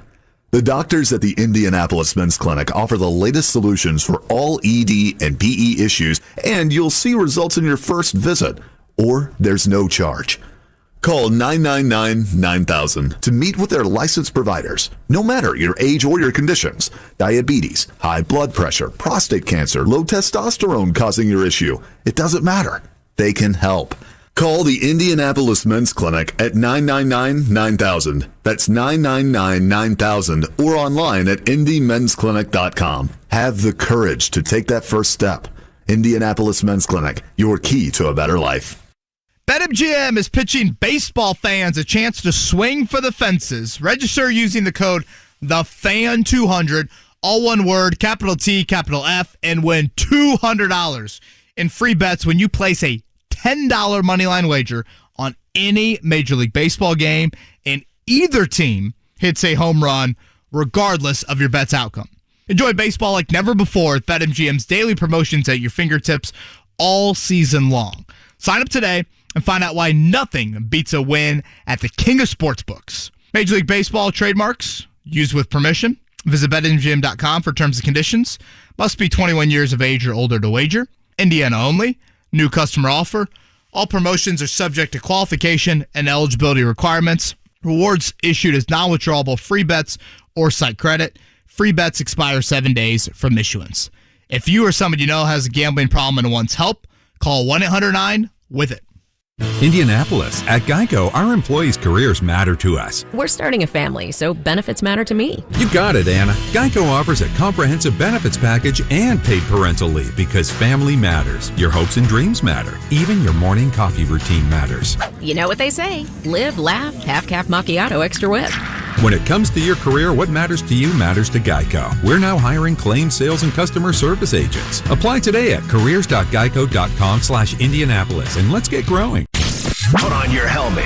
It's about to get real. Sean Salisbury. Why is quarterback so hard to get right? Because you don't know, from an 18-year-old kid to a 30-year-old man, priorities. I've seen a lot of guys physically great that can't process information and can't handle failure, and they disappear. When it gets right down to it, am I better than you, and am I going to make quicker, better, faster decisions than you every play? Dan Dockage, weekdays noon to 3 on 93.5 and 107.5. The Fan.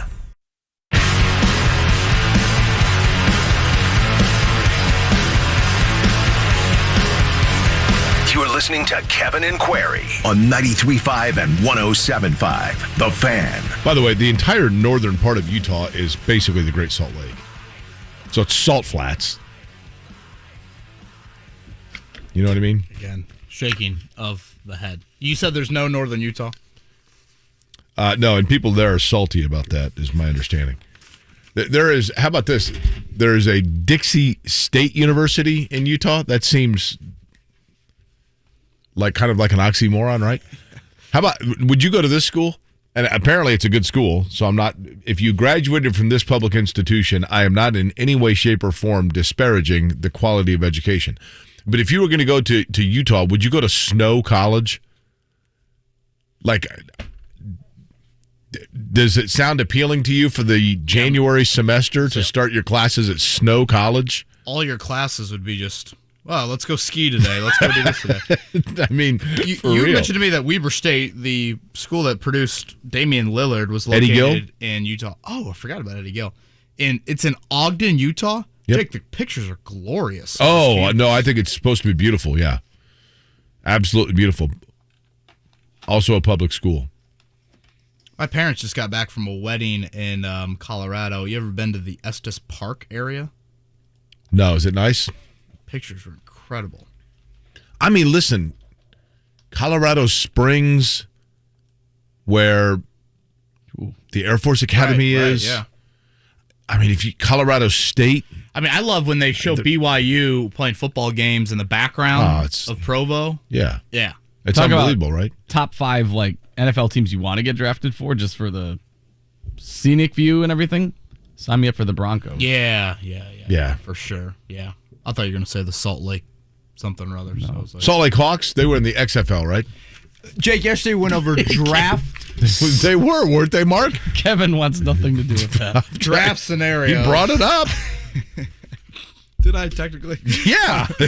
You're like, Salt Lake, do they have a team? Yeah, they have the Hawks. Draft scenarios here. Yesterday we talked kind of short-term, long-term. Would they go wide out tight end, back-to-back picks? What about Desmond Ridder and then a wide out? That would kind of appease long-term, short-term. Let me throw a couple trade scenarios at you, Jake. Let's begin with a trade up. Likelihood? Slim. But hear me out, all right? And I'm not trading up, I think, for the position that everyone thinks. But let's say the Colts move up 15 to 20 spots into round 1 because they have seen a player fall that before the national championship game inside of Lucas Oil Stadium was probably going to be a top 10 pick. And Jamison Williams of Alabama tore his ACL in that game. And various mocks, I think, have him middle round 1, maybe late-ish round 1. You would give up your third-round pick to do this. So this would be your only pick in the first, 100 selections. But you could get a top 10 talent at a position that no one wants to pay in free agency right now. And if the ACL checks out, you're getting, again, arguably the number 1 wideout in this draft class if healthy. Yes. You would do it? Yes. How far would he have to fall? Because if you gave up your third rounder, that probably is only getting you to the mid-20s. Do you worry about that future draft capital knowing that quarterback is still looming? And again, this is it. And if this guy's ACL rehab for some reason doesn't go well, you're getting no impact from this rookie class for maybe or little impact, I should say, for half of the 2022 season. Well, here's the thing. So if you give up, let's say, a future third rounder to move up to get yourself a Jamar Chase talent, then you could say, well, that's going to hurt you in terms of getting a quarterback in the future. Is your quarterback of the future a third-round guy? Or could you get a quarterback of the future next year if you're drafting 28th? I think it's more of to answer that question, no, your future quarterback is not the third-round guy, but you now have eliminated that draft pick to package in a future deal to trade up for that quarterback of the future. The other thing I thought about with this move, Jake, is we hear it so often. Teams want to trade in the first round to get the quarterback on that fifth-year team option. And just to reiterate for people that'll see these guys get drafted over the next few days, picks 2 through 7, they get a 4-year contract. And that's rounds 2 through 7. The first round picks, they get a 4-year contract with a 5th-year team option. So again, a lot of teams move up to get the quarterback in round 1. But Jake, look at these wide receivers right now that have been a bit vocal about their contract situations and where they were drafted. Every one of them? Seriously. Yeah. Deebo Samuel, what round? Is he 3rd? 2. Okay. Terry McLaurin, 2. A.J. Brown, 2. DK Metcalf, 2. They all have reached the end of that rookie contract. Do you think teams will view wideout now and say, man, look at how much money that they want and they're demanding. I want to get them on that extra year of the contract, therefore trade up into round 1, and now they're not reaching the end of their rookie deal as quickly as, again, Samuel, Brown, Metcalf, Terry McLaurin, all those guys all being second-round picks. Kevin, in terms of guys that touch the football and score points for you, wide receiver is the only position that starts out with a one-on-one battle. A running back gets a handoff and has, his offensive linemen have to help him. He wedges through. He's got to hope there's a hole. A quarterback takes the snap and he's got to have protection and a clean pocket, and he needs 3 to 4 other guys to help him. A wide receiver, from the time the ball is snapped, it's all on him. His separation is on him. His move to get past at the line is on him. When the ball's in the air, to catch that ball is on him. So there's an interpersonal belief in oneself at wide receiver that is necessary more so than other positions. But as a result of that, it has always been the biggest diva position in football, and the biggest, probably at times, inflated opinion of oneself in football, because I think it's the position that most requires that me against the world mentality. Every other position, now, offensive lineman, I realize it's you against the world, it's you against the guy across from you, right? But in the terms of a specialty position, the me against the world mentality is more important at wide receiver than any other position in football. And that's a wonderful skill set for a guy to master, but it invariably bleeds over into drama within, at times, the rest of the franchise. Listen, Marvin Harrison had plenty of drama, right? I mean, go to his car wash, you find it out, right? Marvin Harrison had plenty of drama. Oh, jeez. But, and he was just, Marvin Harrison was a unique dude, no doubt about it. Reggie Wayne once told me, he's like, look, man, I don't even know Marvin Harrison. Like, I play with him, but when Tony Dungy gave us Mondays and Tuesdays off after a win in October, November, Marvin Harrison was the first one out the door on Sunday, and we saw him again on Wednesday. I think he went home. I'm not sure. I think we now know that he was going home and spending a lot of time with Marvin Harrison Jr., etc. But Marvin Harrison, for all of that, and for all of some of the things that swirled around him, I don't recall Marvin Harrison ever being like a holdout type diva. Reggie Wayne, during his time here, I don't ever remember Reggie Wayne like coming out like, I'm not getting the ball enough. Maybe some of that was credit to Peyton Manning's leadership, but I think that's selling short the professionalism of Marvin Harrison and Reggie Wayne, etc. Other teams, though, think about wide receivers, Kevin, since the beginning of time. Chad Johnson. At times, Randy Moss, who's an unbelievable talent. This position has always had that comes with it. I think when you are going into, no matter where you're drafting a guy, if he is going to be productive, you're going to deal with the necessity for bigger ticket item and the drama that comes with it. I just think it's part of dealing with that position. So you think it would be worth it moving up, again, not having another pick till round 4, and basically hitching your wagons to a guy coming off a torn ACL? I realize coming off the torn ACL, but is that as big a deal as it was 3 years ago, even? No. 5, 10? No, but if you want instant impact, are you going to get that from him? I don't know that they need. Do the Colts need instant? Do the Colts feel like they're going to win the Super Bowl this year? I think if you want to get Matt Ryan at a level that you're trying to win the AFC South for the first time since 2014, you need some instant impact out of wide receiver in this draft. I don't see anybody on the roster that's giving you that. Well, I don't disagree Obviously, with that. not named Pittman. We'll get to the other scenario when we come back. Kind of curious some people's thoughts on that, if they would like to trade up. Again, it's not Chris Bauer's MO.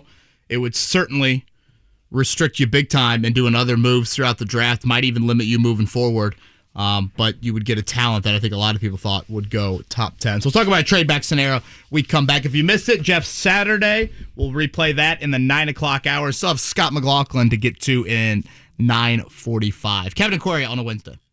Hi guys, are you struggling with erectile dysfunction and sick of the pills? Well, today, Wednesday, April 27th, we're doing something unprecedented. Pine Grove Medical Clinic uses the most powerful form of wave therapy, shown by Cambridge to repair blood vessels and get rid of ED at its core. If you're ready to put a stop to your erectile dysfunction, call us now, and not only will the assessment and ultrasound be free, we'll also include something unique that produces immediate results in the bedroom. Guys, you will love it. And today only, we're offering 3 tune-up treatments to our patients free. This means that if you notice results fading, we'll retreat you free of charge. This is worth $1,000. Call today, Wednesday, April 27th, and qualify free.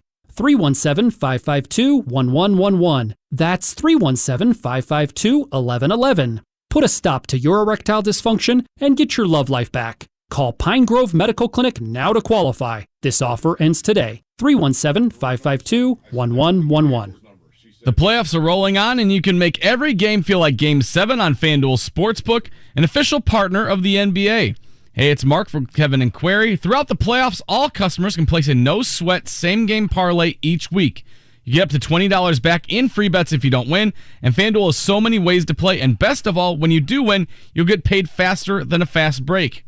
If you're new to FanDuel, just download the FanDuel Sportsbook app and sign up using promo code MARK to get your first bet risk-free up to $1,000. Once again, that's promo code MARK, M-A-R-C, and be sure to check out FanDuel Sportsbook while you're there. They have everyday odds boosts and promotions. The app is safe, secure, and easy to use, and when you win, you get paid quick. If you already have an account, you're all set to bet, no sweat. Either way, you'll get $20 in free bets if your same-game parlay during the playoffs doesn't win. FanDuel Sportsbook, an official partner of the NBA. 21 and over and present in Indiana. Refund issued is now withdrawable free bets that expires 7 days after receipt. Max free bet $20 per week. Restrictions apply. See full terms at sportsbook.fanduel.com. Gambling problem? Call 1-800-9-WITH-IT. Spectrum is America's leading internet provider, delivering ultra-fast gig speeds you need on the high-performance network you want. And Spectrum's advanced home Wi-Fi is security made simple, automatically blocking outside threats, along with 99.9% network reliability. So no matter what you do online, you can do it faster, safer, and more reliably with Spectrum Internet. Get 200 megabits per second for only $49.99 a month. Visit Spectrum.com today for details. Based on internet subscribers among top internet service providers. Restrictions apply. O'Reilly. If your vehicle squeals or grinds when you slow down or just isn't stopping like it used to, you may need new brake rotors and pads. Now through May 24th at O'Reilly Auto Parts, get 15% off a set of Brake Best Select or Import Direct brake pads and 2 rotors. Restore safe braking and save money now at O'Reilly Auto Parts or order online at O'ReillyAuto.com. O'Reilly Auto Parts.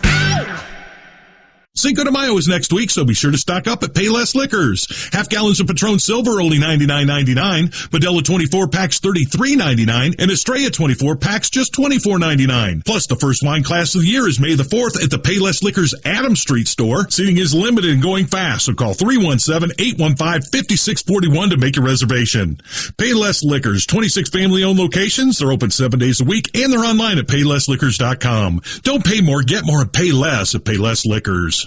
Golfers, you're invited to make the short trip to experience Antler Point Golf Course in Rushville. Antler Point is under new ownership and just underwent renovations and is ready for you to experience this spring. Weekday specials, senior specials, and affordable weekends, 18 or 9 holes. AntlerPointGolf.com is less than an hour from Indy. You want to play more golf in 2022? Give Antler Point Golf Course in Rushville a swing. You'll be glad you came. AntlerPointGolf.com. That's point with an E. See you soon. It's Super Cash time at Old Navy. Right now, redeem your $10 in Super Cash and save $10 on every $25 purchase. Use it on everything. Run to Old Navy or OldNavy.com today. Valid 4/23 through 5/1. Excludes gift cards and clearance. See OldNavy.com/supercash for more details. The NTT IndyCar Series races at the Grand Prix of Alabama. Sunday at 12:30 on 93.5 and 107.5 The Fan.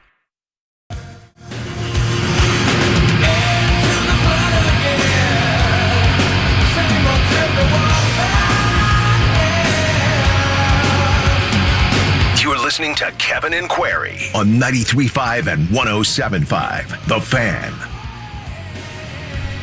If you missed it, we will replay the Jeff Saturday interview coming up in about 15 or 20 minutes here. Kevin and Query on a gorgeous, what looks like a gorgeous Wednesday morning here in Indianapolis. Jake, we just talked about a trade-up scenario for the Colts. Trading back, probably much likelier to happen.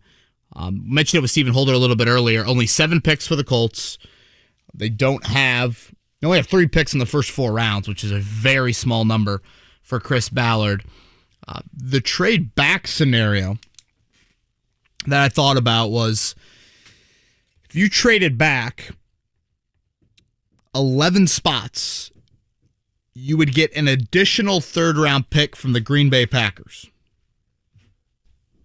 Packers suck. So that would give you, thank you, Mark, that would give you a 2nd and 2/3 to work with. My thinking there is you'd go offensive tackle Tyler Smith round 1 out of Tulsa. You'd go Jelani Woods, a very athletic tight end out of Virginia, with the first pick in round 3. And then just for a little sentimental sake, let's say David Bell is the 2nd, 3rd-round pick there. That seems like a stretch for Bell, right? 92. You think he goes earlier than that? No, I think he falls below that. Hell, maybe he could trade back again. And I guess let's not too overreact to the players, but the positions, Jake. Offensive tackle, tight end, wide receiver. What you're doing with this plan is you're crossing off each of the top 3 needs. Totally. Non-quarterback. And the order, I went tackle, tight end, wide out. This kind of falls in line with something you've brought up a lot. Where's the scarcity at the positions? You're relying on the wide out depth. You're taking care of that 3rd out of the 3. You're going tackle, and then you're going tight end, where there's a lot less depth at those spots. Let me ask you this. At wide receiver, would you rather have a big, sure-handed T. Higgins type receiver that has a 90% chance he's going to be a success? Or would you rather have a 6-foot Jamar Chase game changer field extender that has a 70% chance because he's, say, from a small school like a T.Y. Hilton was? Yeah, it's a good question. You're probably in such a dire need at wideout. You just need to get on base. You just need a hit. Part of me would like to swing for a little bit of a double, triple home run. I think the skill set at wideout is interesting, Jake, because the mock draft that I did for our website, I had them going wideout in round 2 and round 5. I had them going speed wideout first and then coming back and going a little bit more of a possession wideout. That's probably how I would view kind of the skill sets. But when you bring up kind of safety, yeah, it's something that you don't want to get too caught up in the here and now, but safer and the quickest impact, boy, that would certainly come in handy. If you were a top pick, would you go to the draft or would you just be like hanging out at a Dave & Buster's or something? I'd probably just be at home, wherever I get the most family. Was it Jacob Eason that when they took the live shot of his house, he came out of his back bedroom putting his shirt on with a hot girl? Wasn't that him? You remember that, Mark? Yep, that was him. Yeah. I feel like I should remember that. Yeah. I think that's right. They're like, let's take a live shot at Washington quarterback Jacob Eason's house. Yeah, and COVID had all those prospects back at home, so. You can only fit 8 or 9 at a table in the green room? Some of those, when they did the COVID draft and they were showing and I don't mean this the wrong way at all, But if I recall correctly, I'm going off memory here, but the COVID draft, when they were going, just every player was live in their house, it looked like they supplied furniture, matching furniture for a lot of the players. Jeez, you have quite the eye for. Well, I was like, wait a minute, that's the 14th straight guy that has that same couch set. Like, you know what I mean? Like, and I get it. I mean, and listen, that's part of what makes the story wonderful is, for some players, I mean, it probably is they didn't grow up with a lot of money or whatever. Who knows, right? I mean, you never know. People come from a million different backgrounds.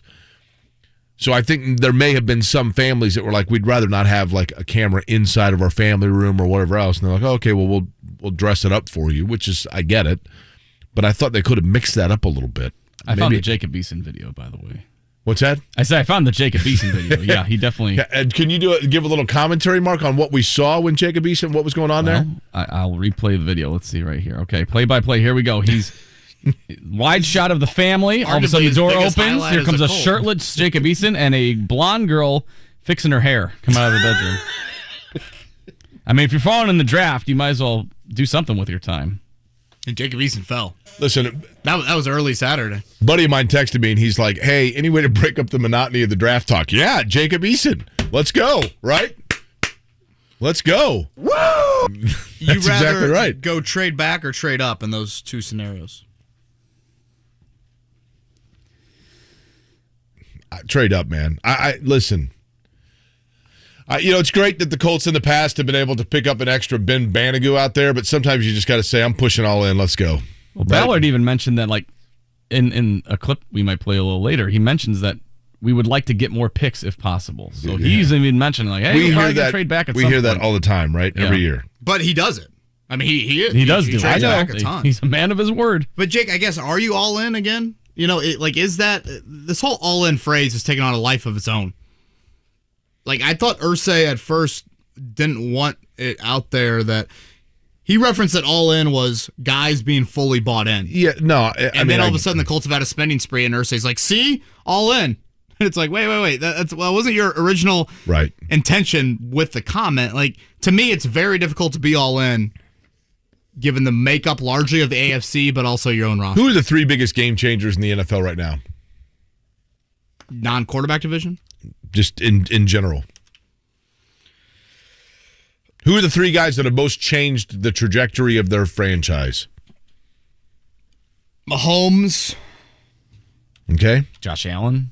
Yeah, Josh Allen. Okay. I mean, you could probably go with a Stafford or a Burrow. I'd say Burrow, yeah. Now, were they organically the number one overall pick? Yes. Mahomes, they moved up, right? Yeah, traded up. They were late first round. Did they move up for Allen? Twice. Okay. So when they saw a guy that they wanted, they said, you know what, to hell with it. We're going for it. But this trade-up scenario is not for a quarterback. It's for a wideout. Understood. Does that change things for you? Because no, not if it's your game-changing guy. You still have the looming question about quarterback. Does that always need to be in the back of your mind? Of what you're going to... To me, it always has to be in the back of your mind. Matt Ryan, you're hoping for 2 to 3 years. But let's say Matt Ryan bottoms out. Now you're in the same position next year of being like, whoa, boy. You recall the end of the 2006 Indy 500? Oh, gosh, I was young. Sam Hornish and Marco Andretti? Oh, certainly, yeah. Sam Hornish didn't win that race by waiting to see what Marco Andretti did. Yeah, but I mean, racing and drafting a quarterback's different. Is it? You see something there, you throw down the accelerator and you go for it. But again, this is a wideout. A wideout would be like trying to win the Barber race. You're trying to make quarterback understood. Would be the Indy 500. A dynamic playmaking wideout in today's NFL can go an awful long way. Is Buffalo? Were they happy with the wideouts they had, or did they say, you know what, we're going to do what it takes and get Stephon Diggs and give Josh Allen a weapon? But got Allen first. Understood. But if there is a player, look, man, how long have we been doing this? Like, they're going to pick up assets and hold it off and carry it over. Look, draft picks. This ain't cell phone minutes. Don't give me this crap about. I'm not saying you carrying it over for next year. Your vacation days. Go for it. Hey, Jake, we have a free trip for you to Tahiti. Would you like to go? No, I'm actually going to save my vacation days for next year. Where are you going? I'm not sure, but something's going to come along better than Tahiti. Northern Utah. Yeah, I'm going to go to Northern Utah. But at least then I know I have my vacation days rolled over. Yeah. Go for it. Jeff Saturday, if you missed it earlier, we'll replay that next here. Kevin and Corey, 93.5, 107.5, The Fan. Matthew Ryan. The Colts already have a new look. Done deal. So excited to be here in Indianapolis. But the work is far from over. Yeah, there's a couple of players right at the top that you obviously would love to have. This is the most important draft in years. With the first pick, Kevin Bowen, Rick Venturi, and the voice of the Colts, Matt Taylor, take you inside the Colts draft. It's an exciting time. The NFL Draft. Starting Thursday night on 93.5 and 107.5 The Fan. The Mower Shop in Fishers has all your residential and commercial mowers, outdoor power equipment, parts, products, and service also at themowershop.com and 317-849-9500. Skip the long lines and high cost at the banks and get pre-approved today for your next home purchase or a refinance at thehomeloanexpert.com. NMLS number 1326241. Start a new career with a job that keeps your community safe. The Marion County Sheriff, Carrie Forrestal, is hiring detention deputies to work in the brand new Community Justice Center. You'll supervise and guard offenders, making Marion County a better place to live. Starting pay begins at around $40,000 a year with a $5,000 signing bonus.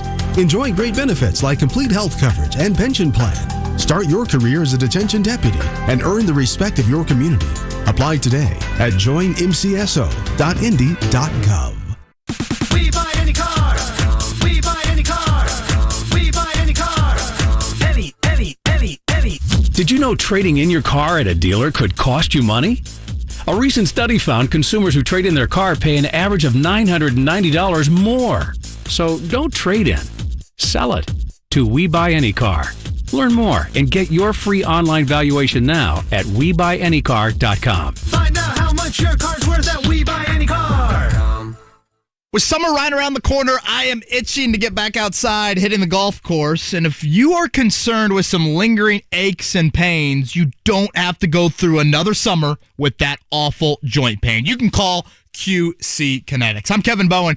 You guys know that pain in your back, your knees, your shoulder, it can now be treated with the latest in precision medicine using natural biologics, growth factors that can restore and repair damaged tissue. And this is QC Kinetics. They are the nation's leader in regenerative medicine, giving you access right here to this modern-day joint pain solution. You can get lasting joint pain relief with no drugs, no steroids, no downtime. You've heard Emmett Smith raving about QC Kinetics, and you've read or seen other high-profile people talking about it. Regenerative medicine at QC Kinetics that can help get your life back. Take action now. Get a free consultation. Call QC Kinetics 463-235-7160. They're in Eagle Creek and Greenwood. That's 463-235-7160. 93.5 and 107.5 The Fan. WIBC HD2 W298BB, WIBC HD3 W228CX, Indianapolis.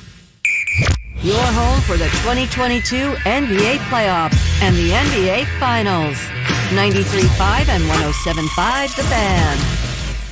It's Kevin and Query. We'll have some classes at times. Hey, we're calling the plays, all right? We gotta run the ball. Six down. When we pass, watch. We'll run the ball. Can we run it down there? Just play. We run it down. Yeah, Jeff. Okay, so we will. All right, when we call pass plays, block. On 93.5 Boom, baby. and 107.5 The Fan. In the 7 o'clock hour, we had Jeff Saturday on. Good to hear from him. First time we've talked to him since the season ended. A lot of drafts combo, some Matt Ryan thoughts as well. We began the conversation with Jeff asking him about his emotions leading into the 1998 draft. Oh, man, it's such an exciting time. I mean, you've been training for it. You've done the combine and all the all-star games. You've built these relationships with guys, not only on your own team, but kind of throughout the country. And then as you get there, you're nervous. For me, I knew I wasn't going to be on the first day anyway, so I wasn't overly concerned. I was more pulling for my guys like Greg Ellis and Vonnie and some of those guys. I knew they were going to get drafted high, and so kind of excited for those guys of what that was going to look like. But I didn't have a lot of anticipation of going that first day, but was really excited for them. And then just wherever you'd be, it's kind of like, it's like a wheel that you spin. You don't know where you're going to end up, what city you're going to live in, what it will all look like. So a lot of excitement. I think everybody's fired up. And to find out what team you're going to be with, what offense or defense you're going to be running, what coach you're playing for, all of those things, man, from all the interviews you've had and conversations, it's a super cool time. Jeff, I realize that we want to focus here on players drafted this year, but I do want to ask you this. 262 players over the next week here will hear their name called. You did not, as you talked about. Would you have had the same career had you been drafted in the 7th or 8th round, or did that create in you this introspective fire that actually is what ended up getting you over the top in terms of securing yourself in the NFL? No, I think it happened just how it should have. Like you said, it definitely put a kind of a chip on my shoulder, for lack of a better term. The desire to go play, to go, create a name for yourself and a legacy for yourself. All of those things were definitely driving forces. And so there was no, I guess you feel as an athlete, you're always looking for ways to create an edge. And I think probably for me, it was like, a bit of a disrespectful, thought process. I mean, they think I'm too short, or my arms are too short, or, whatever excuse teams gave. And so the ability to go show that it really made no difference, all those measurables, all that stuff that everybody talks about, the tape kind of tells it all. I could play then, I could still play if I got an opportunity. And so to your point, Jake, is like, man, once I was going to get my opportunity, I was going to grab that thing and not let it go until somebody took it from me. Jeff Saturday's with us, and he certainly got the last laugh on that here on the Payless Liquors hotline. Jeff, I think left tackle probably still near the top, if not at the top of the Colts need list entering the draft. Yeah. When you look at kind of the left tackles in today's game, what would be kind of the top 2 or 3 traits that, we should be looking for in draft prospects if the Colts do indeed go that route? Athleticism, football intelligence, I think are probably the 2 key factors. When you talk about a left tackle, you want him to be able to get out of his stance, pop back to the position, and then I would say, great leverage, like a guy who can sit down. I'm not really that concerned with how big they are. Do they play with good leverage? Can they sit down, anchor down, make a guy run the hump? But I think athleticism has to start. Intelligence has to be a big key. He's got to be able to pull in information, and then that anchor. Those are probably the 3 main traits for a tackle who I feel like can start and play for a long time in the game. And so, as I've evaluated, the problem for the Colts is that there's no, you don't have a first-round pick. So, you're going to go through a lot of tackles before you get there. I think tackle to me is vital, but I also think wide receiver, and it's a much deeper class when you get to that. So, they have needs that, they'll and there's still guys out there they can still address, as free agency continues and as this draft continues. But I agree with you. I think that for me are the 2 probably biggest or glaring issues of what you'd want to solve starting Thursday. Jeff, I'm going to give you a Jake Query a Jake Query theory, and I want you to grade it A to F. You ready? Yeah. While there may be positions of greater need, if Desmond Ridder of Cincinnati is still on the board when the Colts are making their pick, Chris Ballard will be very tempted towards going in that direction and waiting for tackle and receiver later in the draft. Your thoughts? I would give you a B+, honestly. I agree. I think when you with the bridge that Matt's going to give you, being able to get a guy, if you feel like he's a guy, because the truth is for the Colts, if Matt plays as well as you think he's going to play, you're going to be in the playoffs. So you're not going to be in contention for any quarterback the next couple of years, right? So you have to think that way. Is if you think you're going to be a good team and make playoffs, then you're not going to be in the quarterback sweepstakes the next 2 years anyway. So if there's a guy there, to your point, if there's a Ridder there who you're like, man, this guy can he could carry our organization, you got to take him. And I agree with you. You may have other more glaring needs, but you can patchwork those much easier than you can trying to find a quarterback, in the latter portion of the first round again. So if your guy's there, jump on it, and then you let the draft come to you from there. What is your overall, first time we've talked to you really since the Colts acquired Matt Ryan, your thoughts on what he brings to the table and what his ceiling is in terms of the window of years you could get from him? I was very excited about the pickup. I like Matt. Living in Atlanta the past few years, I've had a chance to watch him play. I still think he's got a lot of gas in the tank. So, I think he's a very good player. He's a very smart quarterback. Puts the ball where it needs to be. Understands offensive line play, offensive production, where it needs to happen. So I like the pickup. I think it's solid for the Colts. I think it gives them a chance from that veteran leadership in the locker room to really grow as a team. So I think all arrows point up. I don't know how long, as far as how many years. I would say a lot would have to do with how the offensive line plays and protects him, and what their offense is going to look like. So.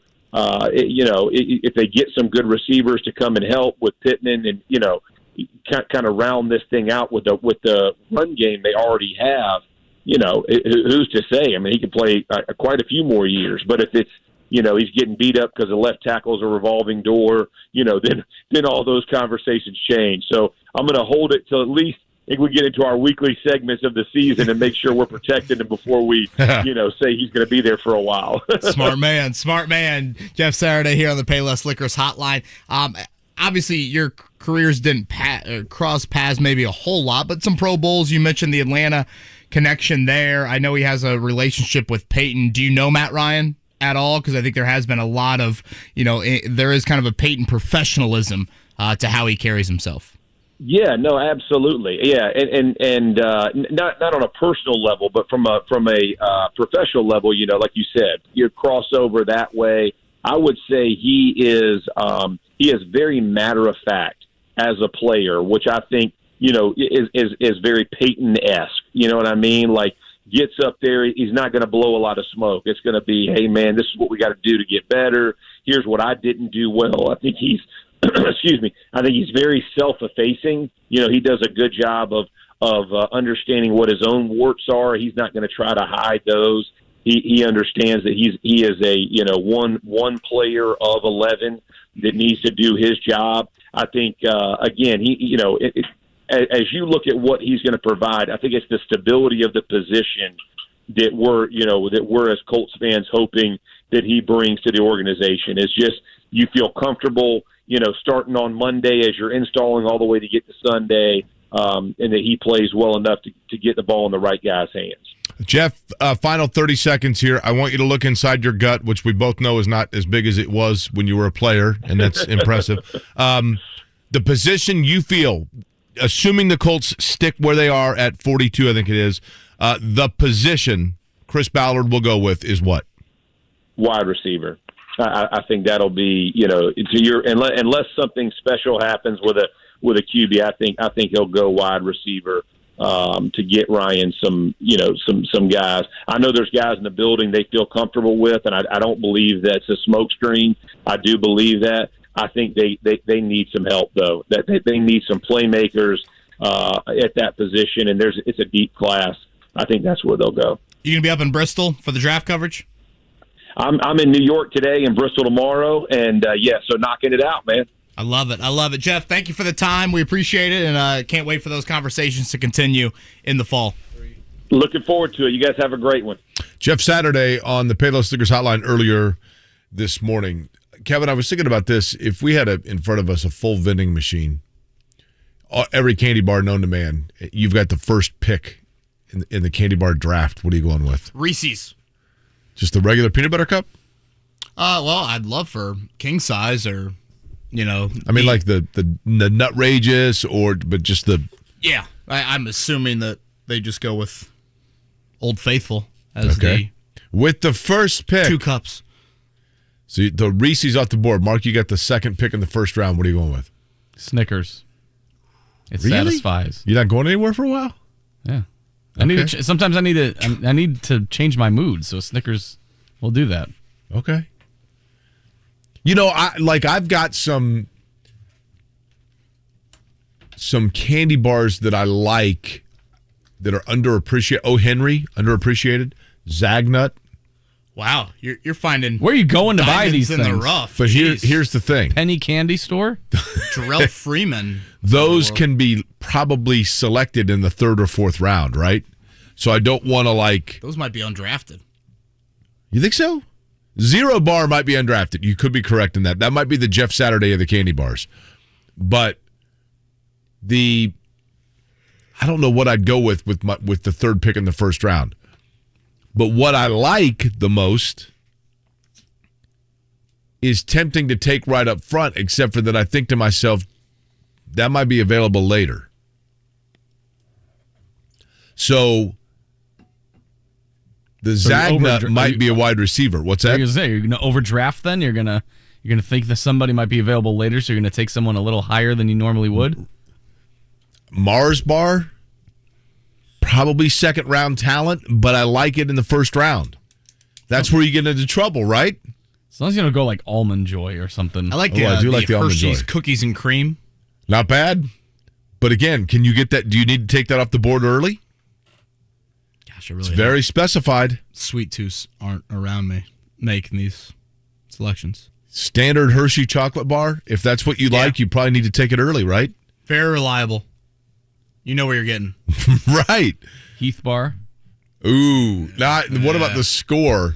Like the Heath Bar is the tackle out of Michigan, but the score is the tackle out of North Dakota State. Might be as good as the Heath Bar, but it doesn't come in with all the billing. Do you know the college that has produced the most Colts draft picks? Ohio State. All time or Indianapolis Colts? All time, I think. Okay, wait a minute. I will say Ohio State first. I think Syracuse is a sleeper in this category. All I've got is a top 3. So I guess we go top 3. Okay. Is Ohio State, Syracuse, and then where are you going? Give me a split second to think here.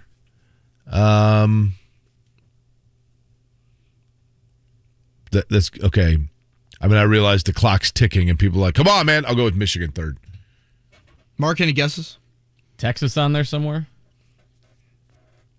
Number 1 is a Big Ten school. Oh, Iowa. Good Lord. How did I forget? Iowa's got to be up there. Penn State. Oh, really? This got to be all-time Colts, not just Indianapolis 12 Colts, right? selections, and I would assume, given this, that it has got to be all-time because they've only drafted 2 in the last 18 years. Can you think of the 2 Penn State Nittany Lions as Scotty goes to the board? Well, I know this much. I know that Brad Scioli, who they acquired in the Marshall Faulk trade, they got Mike Peterson and Brad Scioli with the draft picks that they got from Marshall Faulk out of Penn State. Yep, Scioli's one of them. Is that one of them? That's not in the last 18 years, though, right? No, when was Scioli? 03? Yeah, the Marshall Faulk draft. Well, I guess, he was late 90s, right? Scioli was 99. Yeah, they made that trade in 98. 25 years. Okay. Excuse me, yeah. 5th round pick, Scioli. There's another Penn State player. Lenny Moore, Scotty's written on the board, clearly not in the last 25 years. Scotty got a haircut, by the way. I feel like this guy had a decent little run. Position? Corner. Oh, wait, well, hold on. I know this. Don't tell me. I know this. David Macklin. David Macklin. That was the most locked in I've seen Jake in months. You were ready to go there. I will tell you this. You know David? David Macklin was a great dude. Really good guy. When I worked at Channel 6, David Macklin came in one night on a Sunday night, and the next thing I knew, David Macklin, who was not a lockdown corner, but boy, he locked in on one of the female news anchors at Channel 6, and he did not waste any time, and they were hanging out very soon thereafter. Woo! Not saying any names, but I'm like, get a lot of good insight into the inner workings of the organization. She's like, David Macklin was telling me. I'm like, how do you know David Macklin? Well, he came on your Sunday night show a couple weeks ago. Yeah, okay. Well, David Macklin ain't wasting any time. He was macking, is what you're saying? He was, man. David Mackin is what he was. He was a good dude. The other two schools would be USC. Okay. And the Fighting Illini of Illinois. Really? It's a popular football school. The Illini are number 3. Both at 10, so both tied for 2. I mean, obviously they had a couple of very marquee Illinois draft picks. I mean, no doubt about that. The quarterback in position, notably. It seems like recently it's been a run on Iowa players. I mean, you got Dallas Clark, you got Bob Sanders. There was who was the linebacker? Pat Anger. I don't know if they drafted AJ. Who was the kid out Eads. of? Yeah, I don't know if they drafted him, but I don't believe so. USC, obviously Michael Pittman. Boy, dude, Ohio State's got to be up there. Feely Moala. I mean, in Indianapolis, Ohio State, just if you go with the Indianapolis, I mean... They're certainly up there if you go Ohio State. Roy plus. Hall, Quinn Pitcock. Right. I mean, Anthony Gonzalez, Jack Mewhort, Mike Doss. You can go on and on and on, right? Paris Campbell. I had a stat once about Ohio State draft picks. I mean, that was staggering. And look, it's no knock on Ohio State or the Colts. I mean, it is what it is, right? Ohio State comes with 9. How about 9 this? total, which would certainly be. I sent this in October. Indy. I sent this in October, Kevin, which would have been obviously a little bit skewed with Paris Campbell since then. Since 2003, the Colts have drafted 9 players out of Ohio State. Entering last season, 4 of them had a Colts season where they actually played 16 games, and none did so twice. Of 432 possible games, 27 full seasons among those players, they appeared in 248 total games. Gosh, that is so small. I mean, wasn't Boom Herron, although he wasn't drafted, but he was an Ohio State guy too, right? Yeah. He played here. I mean... They've only drafted 1 Notre Dame player since 99. Tyquan Lewis, is he a Buckeye? Yes. I'm telling you. Stanford's been pretty high in the Indy era as well. Jake, now I've got an overwhelming want for candy bars. Yeah, heck yeah. Somebody says the Take 5 bar. See, again, solid. 5? But do you move up in the draft to take a Take 5? Probably can get that in round 3, I think right? a lot would depend on what is in my vending machine. What am I looking at? Every candy bar known to man. So I got like 40 of them looking at me? Yeah, 50? but as soon as you hit it, it drops. That's it. There's only 3 of us drafted. The whatchamacallit? They still make those? I could probably be a little bit more patient. I just don't want to end up with like Rolos or something. Oh, what's wrong with Rolos? No, thank you. Or are you crazy? No way. You don't like Rolos or Almond Joys? No. How long have you been a communist? I'm just saying. My palate has certain needs, and coconut and whatever Rolos is not one of them. All right, fair enough. By the way, it's time for a morning checkdown. Not after this. The morning checkdown. On 93.5 and 107.5 The Fan. Last night in the association, you had Victor Oladipo coming off the bench for Miami. Started last night, but had been coming off the bench. Injuries to Jimmy Butler, Kyle Lowry. Miami's able to clinch over the Hawks. Oladipo played tremendous last night. Miami will await the winner now of the Sixers and Raptors. That series is 3-2. Philly leads. Game 6 will be Thursday in Toronto. The real highlight, though, from last night, Jake, had to be Ja Morant and his performance at Memphis. Yeah, unbelievable. He had one of the great dunks that you'll ever see, probably in the NBA. And again, you're talking about the game winner. You're talking about 30 points, 13 boards as Memphis flexes their muscle. You said it earlier, Kevin. Memphis and Anthony Edwards as well from Minnesota, who has had kind of a coming out party here in his NBA playoff series. the Western Conference in general, this is like seeing Mahomes and Josh Allen, right? It's you know that these two have arrived and it's going to be there for a while. And again, I do this a lot with the NBA playoffs and associating it with the Pacers right now, but watching that game winner by Ja Morant, I thought to myself, man, that is a play that I think people envision Jayden Ivey potentially making at the NBA level. Just a tremendous take and finish with the left hand, and they are able to take the lead, and now they'll head on the road to face the Timberwolves in Game 6. The Pelicans lose last night in Phoenix, so Phoenix goes up 3-2 in that series. So out west, you've got the top 4 seeds all up 3-2 right now. Or excuse me, all with 3 wins, I should say, on the verge of clinching. The Warriors could do it tonight. The other game tonight, Bulls and Bucks. Our coverage begins at 7 o'clock on The Fan. Major League Baseball yesterday, Reds losing to the Padres 9-6. No surprise there, right? Cubs losing 3-1. All the local teams, when I say local, the teams that typically are locally of interest on the short end. Braves over the Cubs 3-1. Mets blanking the Cardinals 3-0. Brewers over the Pirates 12-8. Indianapolis Indians, the exception here, they did defeat the Iowa Cubs 4-0. We heard also last night the Colts continued their series of the With the Next Pick series. Here was Chris Ballard behind the scenes with his scouts on the draft. The character's going to be important. Why do we spend all this time going out on the road, doing what you do? If a guy is tested well, you got to go back and dig and see if you can see anything on tape that resembles what he just did. So don't get all pissy with me when I get on your ass about some things and challenge it. And I won't get pissy with you. Well, I will, but you know how to handle it. We're going to influx this team with some young players. We want to be able to draft and move around and pick up enough picks. So let's go to work. We got a good 2-week stretch here. We got to grind on this stuff. And let's make sure we get it lined up right for us and get moving forward. Moving around. Why are we on the road all this time, right? He makes a good point. Time to put all of the resources into action, right? I would be fascinated by ultimately, I mean, it's his call, right? But in the end, does it simply come down to Chris Ballard's gut instinct, or does he let the overwhelming majority of opinion?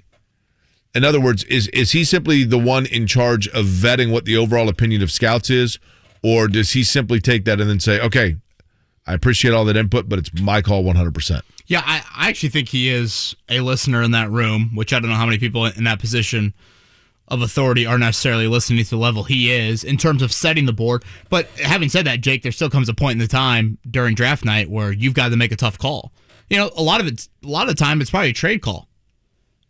Do we take that offer? Do we believe that the teams, 5-6 right after us are not going to take the player that we still think is going to be there? That's probably where you really make your money come draft night, is how well can you project guys coming off the board. Think about picks. T.Y. Hilton, that was a trade up by Ryan Grigson, and the rest is history on that. I was talking to our coworker, James Conner, yesterday, who, by the way, for your sales needs, one of those here, if you were wanting to get your message out, more than happy to help you do it through MS Communications. And he was saying, he's like, it's like your fantasy football draft where you're sitting there and you're like, well, I know that Mark's going to take the guy from the Bears here because he's a Bears fan. So I've planned to have these players available. And then Mark passes on that guy, and you're like, whoa, wait a minute. Like my fantasy draft, this isn't at all who I thought was going to be available. But I had a whole list here. Yeah. And that's just fantasy, right? Right. This is reality. Not to mention 31 other teams versus 11 of your buddies. Correct. In a league. And you always get the one guy that's had too much to drink, and he's like, he drafts Jay Novacek. And you're like, what? I'm on auto pick. Well, now I'm back in. My internet keeps crapping out. Get rid of the guy from the Newts from northern Utah. Yeah, that's right. You like the Newts, don't you, Mark? Sure. Scott McLaughlin is going to join us in about 15 minutes. Golden Glove 4-pack we're giving away, though. Here, coming up next, the Golden Gloves every Thursday right now, prelims leading into May 12th. That is the championship night there. And starting today, those tickets are for next week. So May 5th? Yeah. May 5th. So these tickets for May 5th. Again, a 4-pack of Golden Gloves tickets up for grabs. Give us a call. It is pop quiz time, 317-239-1070. Mother's Day is next weekend. Sundown Gardens has everything you need for mom, gift certificates, and great items in Miss Mary's gift shop, 186th Street and Spring Mill Road, or sundown.gardens.com. Follow The Fan on social media. The Fan is on Twitter, Facebook, Instagram, and YouTube. Like and follow The Fan to stay up to date on all of our giveaways and all things sports. Do you feel boxed in by the pressures of running your business? With 30-plus years of HR experience, Insperity can help lighten your load. Expand your possibilities at Insperity.com. It's a fact. Only 0.0001% of people will ever step up to the plate as a pro baseball player. For the rest of us, there's BetRivers.com Sportsbook app. Featuring same-game parlays, you can combine different bets all from the same game. Totals? Bet 'em. Spreads? Bet 'em. Player props? It's a home run. Download the BetRivers.com Sportsbook app today. It's a whole new game. Must be 21. Must be located in Indiana. Gambling problem? Call 1-800-9-WITH-IT. 1-800-994-8448. Realizing Geico has over 85 years of experience saving folks money and providing great customer service is like realizing there's a crumb tray on the bottom of your toaster, and you don't have to keep turning the toaster upside down to clean it. How long has that been there? Hey, who needs some croutons? It's something that's been right there in front of you all along, like the dedicated Geico claims team available to you in the event of an accident to get you back on the road quickly, or realizing that baby carrots are just regular carrots that have been shaved down. I don't care. They're still cute. It's something you can't believe you never realized before. Like how Geico's 97% customer satisfaction rating means Geico is committed to providing the best service for their customers. Or how you can peel the top layer of tape off a lint roller and there's a fresh layer underneath. Marcy, wait till you hear about the lint roller. You mean how the handle is reusable? Wait, what? Trust. It's just one of the many reasons to switch to Geico. They're all right there in front of you. In the past couple of years, so much has changed about what we want and need in a home. And if you're looking to make a move and land a home that fits your needs, you must be prepared. And that is where Golden Oak Lending comes into play. With real estate moving at record speeds, it's key to have a trusted lender in your corner with a pre-approval. While you've heard me talk about how great Golden Oak Lending is with refinances, you should know they're also stellar at purchases. Timing is crucial with home purchases, and Golden Oak's team of local loan officers are here to help ease you through every step of the way. You'll work with the same experienced local loan officer from start to finish. This means there are no surprises. With an in-house team, they can rapidly work on your loan and get you to closing quickly. And Golden Oak sends the funds the day before closing, so there's no more waiting to receive your keys. You'll be on your way. Plus, Golden Oak offers an appraisal guarantee. If your loan doesn't close for any reason, even due to the home inspection, you won't pay for the appraisal. This gives you peace of mind that you won't spend unnecessary money if something falls through. So make an offer with confidence. Call 317-706-GOLD or head to goldenoaklending.com right now to see what to get you started on your pre-approval. NMLS 114937. School is in session. Dane Brugler at 42. Is there someone that can help this anemic group? I do think there's a good chance one of these receivers that the Colts have ranked pretty highly will be there. I love the fit with Sky Moore, Western Michigan receiver. 5'10", 195, speed, toughness, and then he's got catch and run skills where he can make something happen. You pair him with a Michael Pittman, you've got something cooking there with your wide receivers. Dan Dockage, weekdays noon to 3 on 93.5 and 107.5. Have you studied? Can you handle the pressure? Sharpen your pencils. It's time for the Pop Quiz with Kevin and Query. Brought to you by Jiffy Lube, Indiana's favorite oil change since 1985. Kevin, have you had a... Whoops, I should probably turn my mic around. Have you had a chance to look at the Pop Quiz? I saw the first question. Looks like a little bit of basketball action here. I think there is some basketball action. Oh, gosh, and of course hockey. Yeah, or 9:45. I'm sorry. You know what would be fun? Wonder how many. Scott McLaughlin, who's going to join us coming up in a bit. He's done a whole thing of getting to know and acclimated to America. All right. Yeah. I wonder how many of the questions Scott McLaughlin would get. Aren't you doing a little kind of getting to know series up on the website? I am. Thank you for bringing that up. Yesterday it was Simon Pagino. Today's, which we'll post later today at 1075thefan.com, getting to know. And these are admittedly, Kevin, pieces that are not necessarily for the people that are diehards but for people that are looking for a driver to root for, just a little glimpse at him, today's is Tony Kanaan. Nice. Tony Kanaan. Well, boy, you're coming out hot. Right? You know Pagano what? and Kanaan? There was a little bit of a strategy to that because I thought... So these will be the 32 drivers right now? Yeah, and obviously with the idea that if a 33rd jumps on board, we'll get him in there, right? Cool. So, 1075thefan.com for that. Okay, so Mark, real quick, let's not to produce live on the air, but Scott is calling back, or yes, we got our wires crossed. He called early. Okay, he's like, I'll call back. Like, okay, that's fine. So we have somebody for the pop quiz, right? We have a couple of callers on the line, so you have to pick your numbers. Kevin, you got a number? Let's go with numero dos.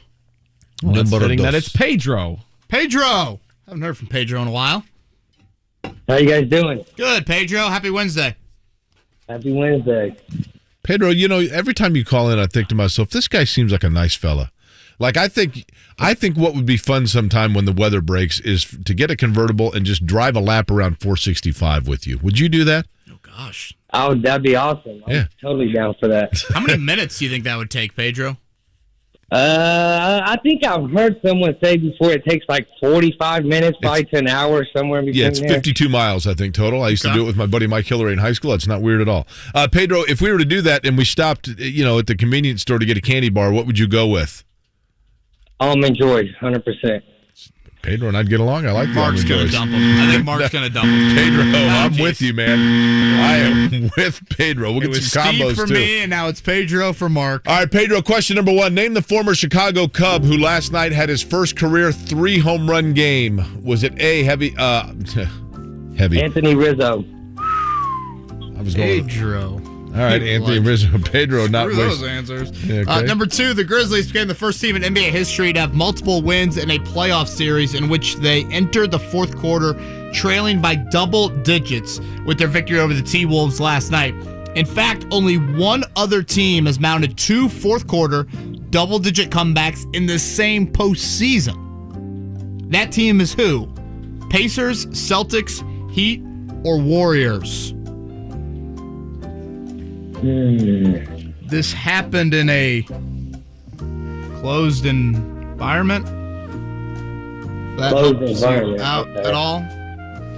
You said Pacers, Celtics, Heat, and Warriors. And Warriors. I'm going to go with the Heat. Okay. All right, question number 3. John Morant led the Memphis comeback, scoring 18 points in the fourth quarter last night, a new Grizzly postseason record. Who held the old record of 17 points in the fourth quarter of a Grizzly playoff game, offsetting his disappointment of not being Indiana Mr. Basketball despite being a state champion?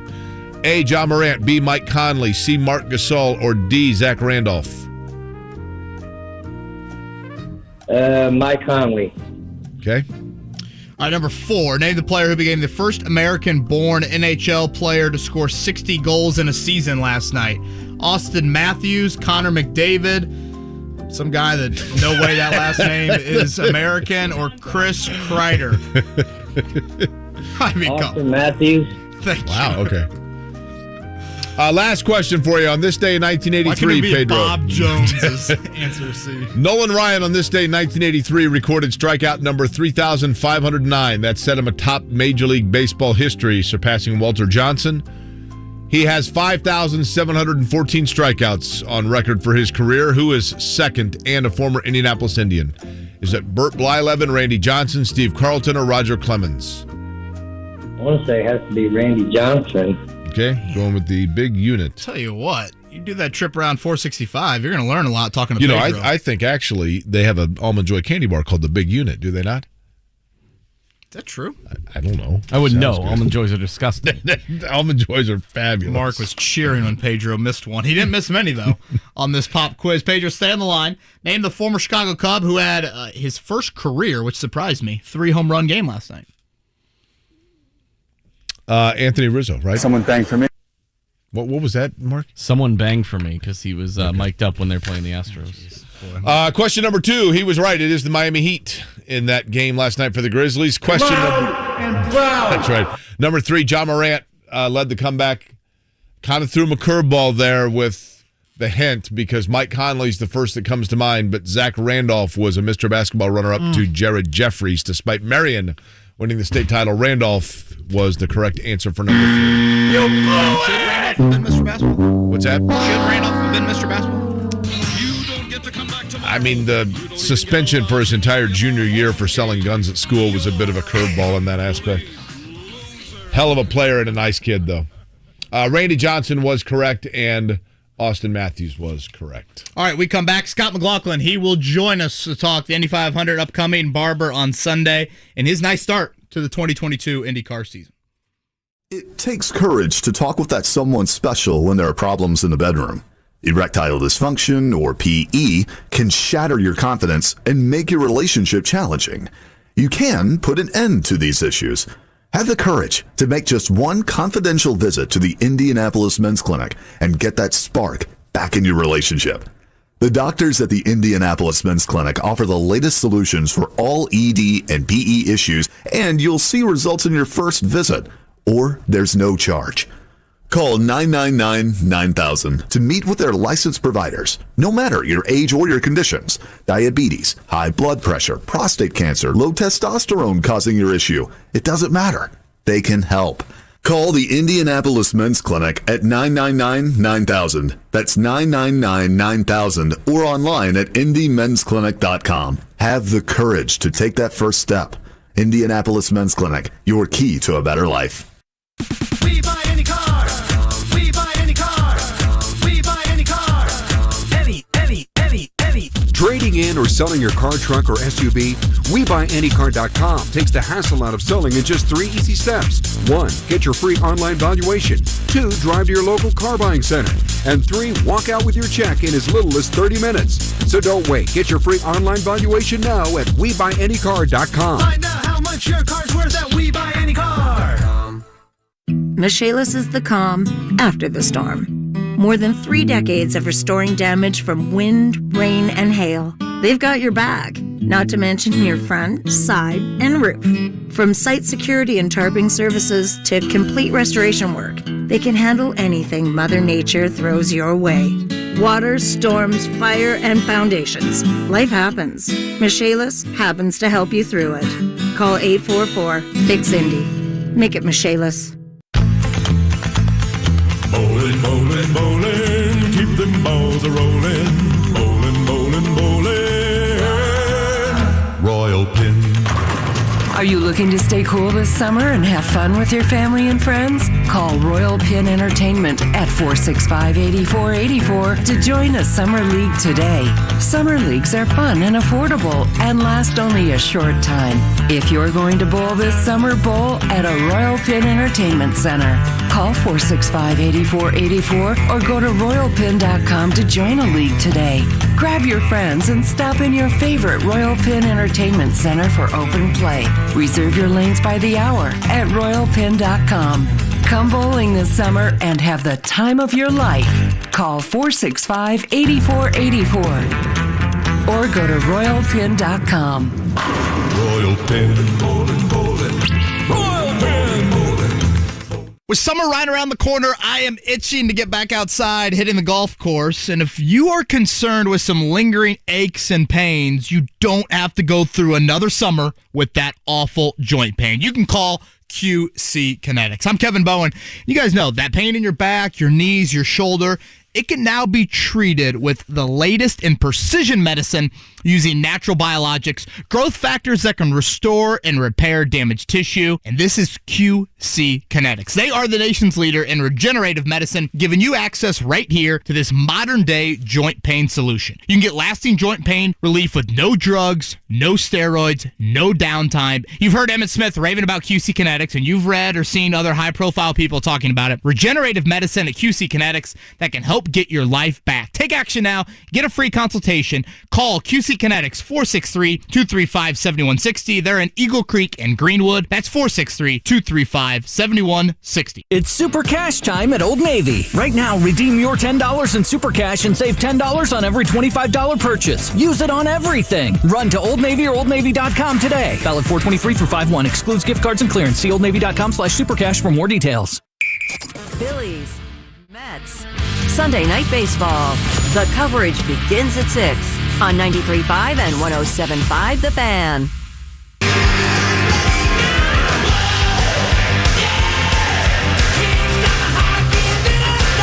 You're listening to Kevin and Query on 93.5 and 107.5. The Fan. A fitting song because, of course, it's not only talking about getting the adrenaline going, but I guess for some people, bringing you back, which is what the AMR safety team hopefully never has to do, but does have the potential to do. Our next guest on the program, Scott McLaughlin, who joins us now on the Payless Liquors hotline, will be spending the better part of his day today delivering lunches to different safety workers from the AMR safety team at different firehouses throughout central Indiana. And before doing that, joins us to talk about not only Barber, but then, of course, the month of May.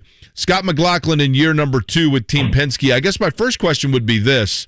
I love Barber. I love the track down there. It's a good race that's put on. It's sold out on Sunday. But from a broadcast standpoint, for me, Scott, it's almost like Barber's hard to focus on because I'm so amped and focused on the month of May that I hate to say forget about it, but I do. Any chance of that happening from a driver's standpoint as well?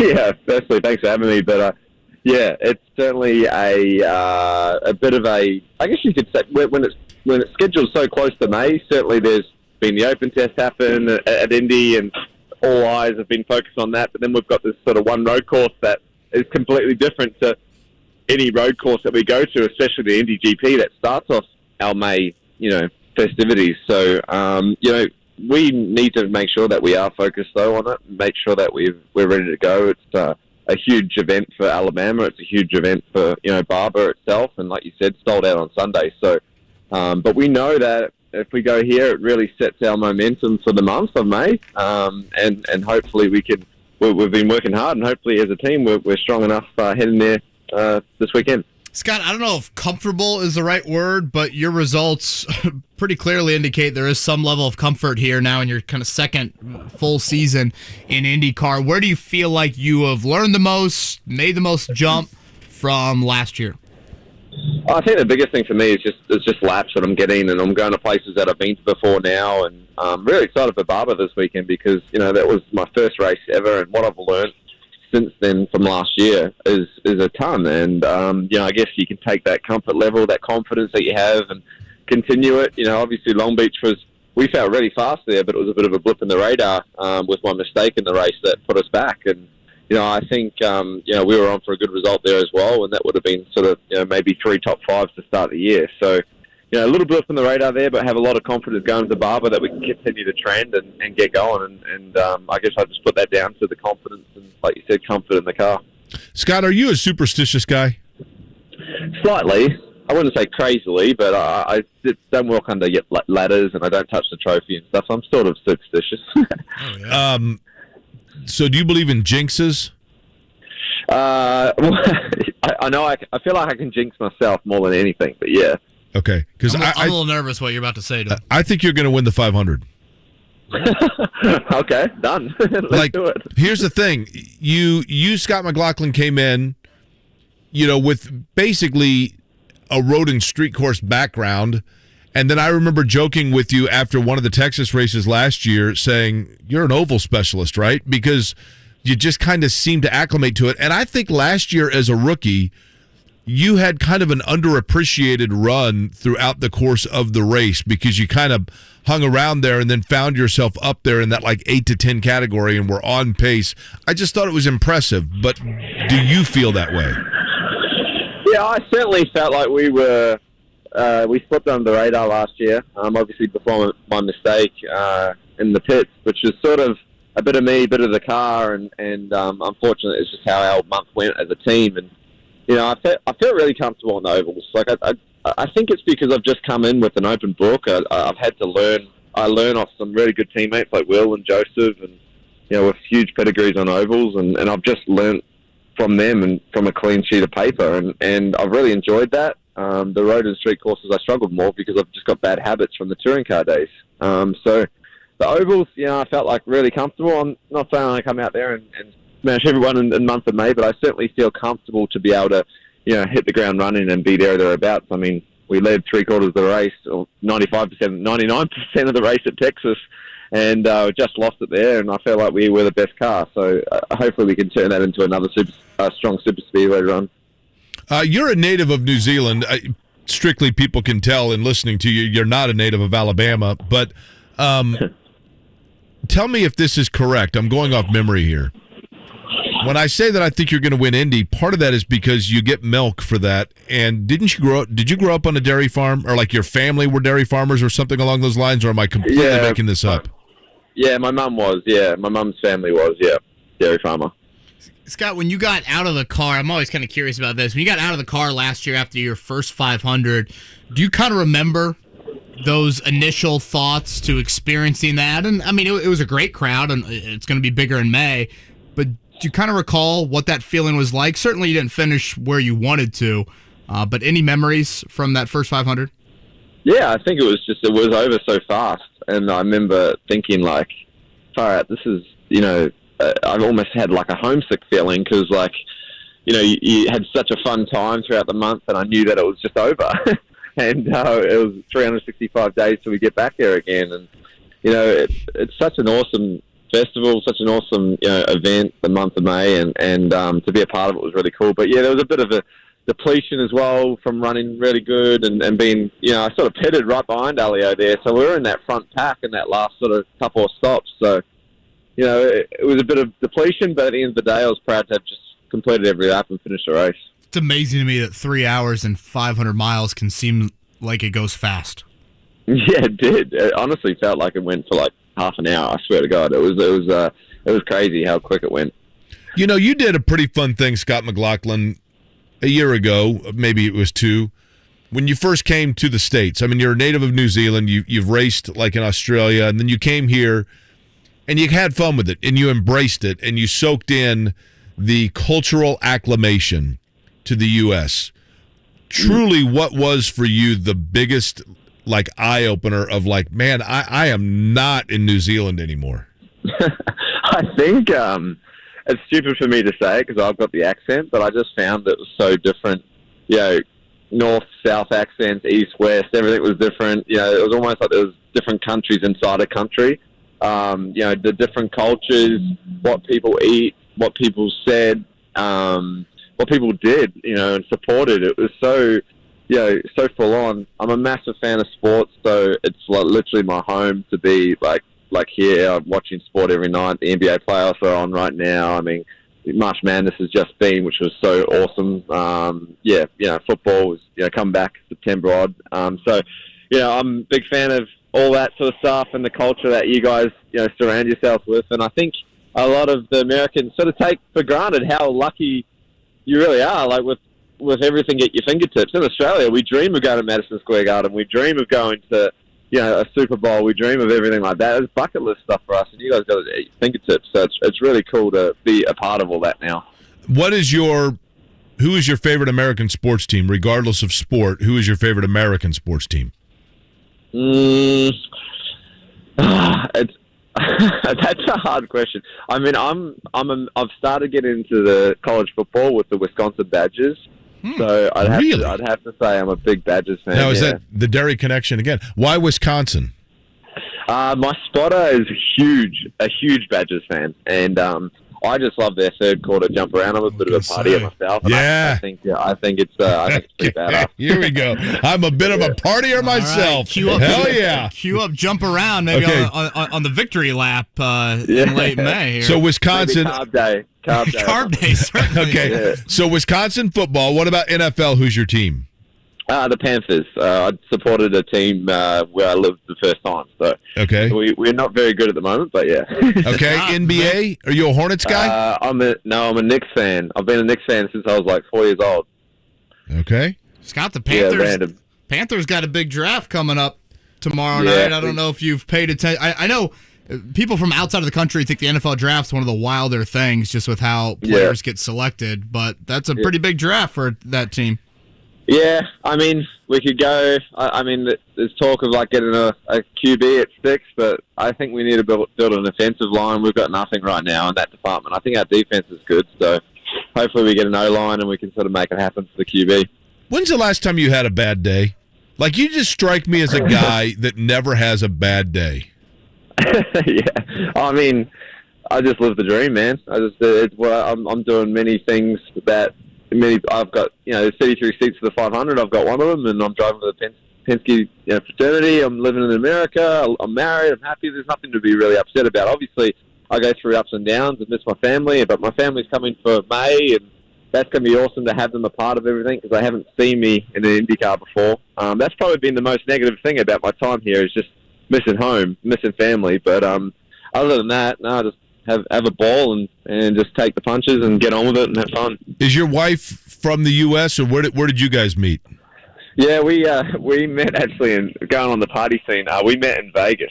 So okay, here we go. So we didn't get married in Vegas, but we certainly. And then she moved to Australia. Been together for about 7 years now, and doing a bit. But it's pretty cool. Now, where is she from? What's her home area? She's from Long Island, New York. So there we go.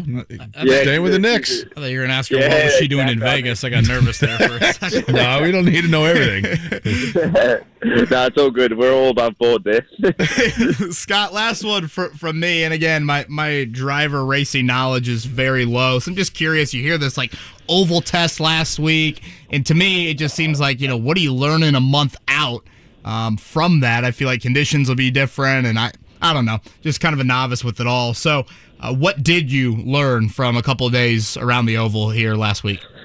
For me and Ben, my engineer, it's really just, it's building confidence. It's just building blocks. We were still, under the aero capacity of the car, the aerodynamic capacity. So, we're not pushing that 10th to get, the maximum out of the car just yet, but we're just trying to find myself and, feeling what it's like in traffic. And, the car changes a lot there. We did a couple of, qualifying sim runs, nothing crazy, but, just trying to get some confidence up. And those 2 days were great for me. I feel really comfortable going into the 500. And like I said, it's all about building confidence over the month. And if you can start doing that in April, you're 2 steps ahead. So, I feel good, and we'll see what we can do when we come back here in Indiana in May.